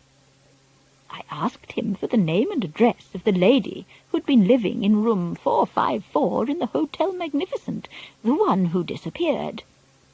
"You mean the Grand High Witch?" I cried. "Yes, my darling." "And did he give it to you?" "Naturally he gave it to me. One policeman will always help another policeman." "By golly, you've got a nerve, Grandmamma." "I wanted her address." "But did he know her address?" "He did indeed. They had found her passport in her room, and her address was in it. It was also in the hotel register. Everyone who stays in a hotel has to put a name and address in the book." "But surely the Grand High Witch wouldn't have put her real name and address in the hotel register," I said. "Why ever not? Nobody in the world had the faintest idea who she was except the other witches. Wherever she went, people simply knew her as a nice lady. You, my darling, and you alone, were the only non-witch ever to see her with her mask off. Even in her home district, in the village where she lived, people knew her as a kindly and very wealthy baroness who gave large sums of money to charity. I have checked up on that." I was getting excited now. "And that address you got, Grandmamma, that must have been the secret headquarters of the Grand High Witch." "It still is. And that will be where the new Grand High Witch is certain to be living at this very moment with her retinue of special assistant witches. Important rulers are always surrounded by a large retinue of assistants." Where is her headquarters, Grandmamma? I cried. Tell me quick where it is. It is a castle, and the fascinating thing is that in that castle will be all the names and addresses of all the witches in the world. How else could a Grand High Witch run her business? How else could she summon the witches of the various countries to their annual meetings? Where is the castle, Grandmamma? I cried impatiently. Which country? Tell me quick. Guess.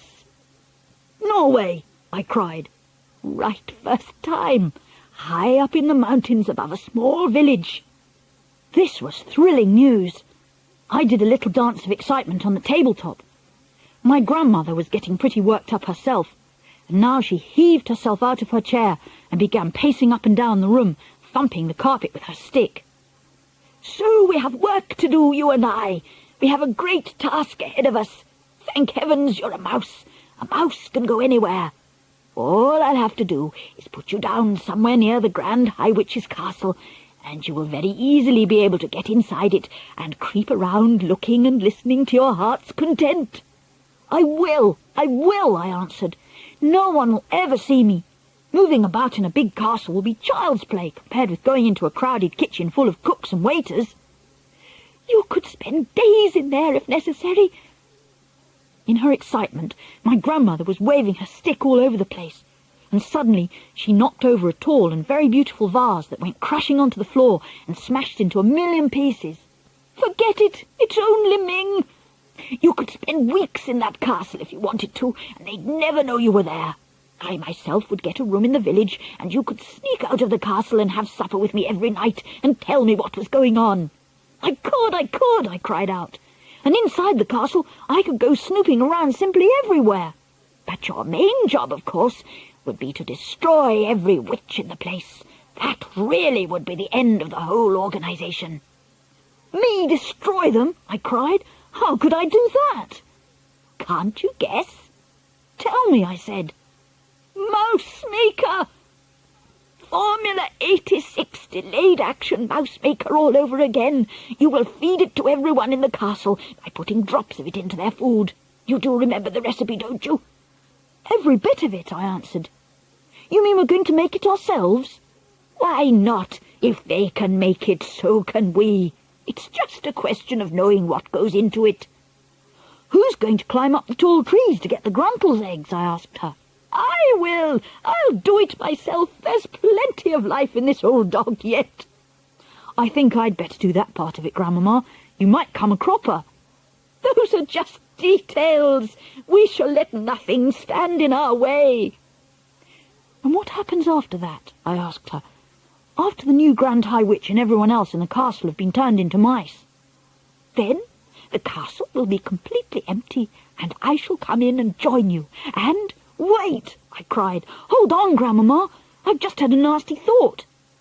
What nasty thought? When the mouse maker turned me into a mouse, I said, I didn't become just any old ordinary mouse that you catch with mouse traps. I became a talking, thinking, intelligent mouse person who wouldn't go near a mouse trap. My grandmother stopped dead in her tracks. She already knew what was coming next. Therefore, I went on, if we use the mouse maker to turn the new Grand High Witch and all the other witches in the castle into mice, the whole place will be swarming with very clever, very nasty, very dangerous, talking, thinking mouse witches. They'll all be witches in mouse's clothing, and that, I added, could be on a castle full of mouse witches, I said. Nor could I. They'd have to be got rid of at once. They'd have to be smashed and bashed and chopped up into little pieces, exactly as they were in the Hotel Magnificent. I'm not doing that, I said. I couldn't anyway. I don't think you could either, Grandmamma. And mouse traps wouldn't be the slightest use. By the way, I added, the Grand High Witch who did me in was wrong about mouse traps, wasn't she? Yes, but I'm not concerned with that Grand High Witch. She's been chopped up long ago by the hotel chef. It's the new Grand High Witch we've got to deal with now, the one up in the castle, and all her assistants. A Grand High Witch is bad enough when she's disguised as a lady, but just think of what she could do if she were a mouse. She could go anywhere. I got it, I shouted, leaping about a foot in the air. I've got the answer. Tell me. The answer is cats, I shouted. Bring on the cats. My grandmother stared at me. Then a great grin spread over her face, and she shouted, "It's brilliant, absolutely brilliant." "Shove half a dozen cats into that castle," I cried, "and they'll kill every mouse in the place in 5 minutes. I don't care how clever they are." "You're a magician!" my grandmother shouted, starting to wave her stick about once again. "Just one thing," I said. "You've got to make absolutely sure I'm well out of the way myself before you put the cats in." "That's a promise," she said. "What will we do after the cats have killed all the mice?" I asked her. "I'll take all the cats back to the village, and then you and I will have the castle completely to ourselves." "And then?" I said. "Then we shall go through the records and get the names and addresses of all the witches in the whole wide world." "And after that?" I said, quivering with excitement. "After that, my darling, the greatest task of all will begin for you and me. We shall pack our bags and go travelling all over the world. In every country we visit, we shall seek out the houses where the witches are living. We shall find each house, one by one, and having found it, you will creep inside and leave your little drops of deadly mouse-maker in the bread, or the cornflakes, or the rice pudding, or whatever food you see lying about. It will be a triumph, my darling, a colossal, unbeatable triumph. We shall do it entirely by ourselves, just you and me. That will be our work for the rest of our lives." My grandmother picked me up off the table and kissed me on the nose. "Oh, my goodness me, we're going to be busy these next few weeks and months and years," she cried. "I think we are," I said. "But what fun and excitement it's going to be." "You can say that again," my grandmother cried, giving me another kiss. "I can't wait to get started."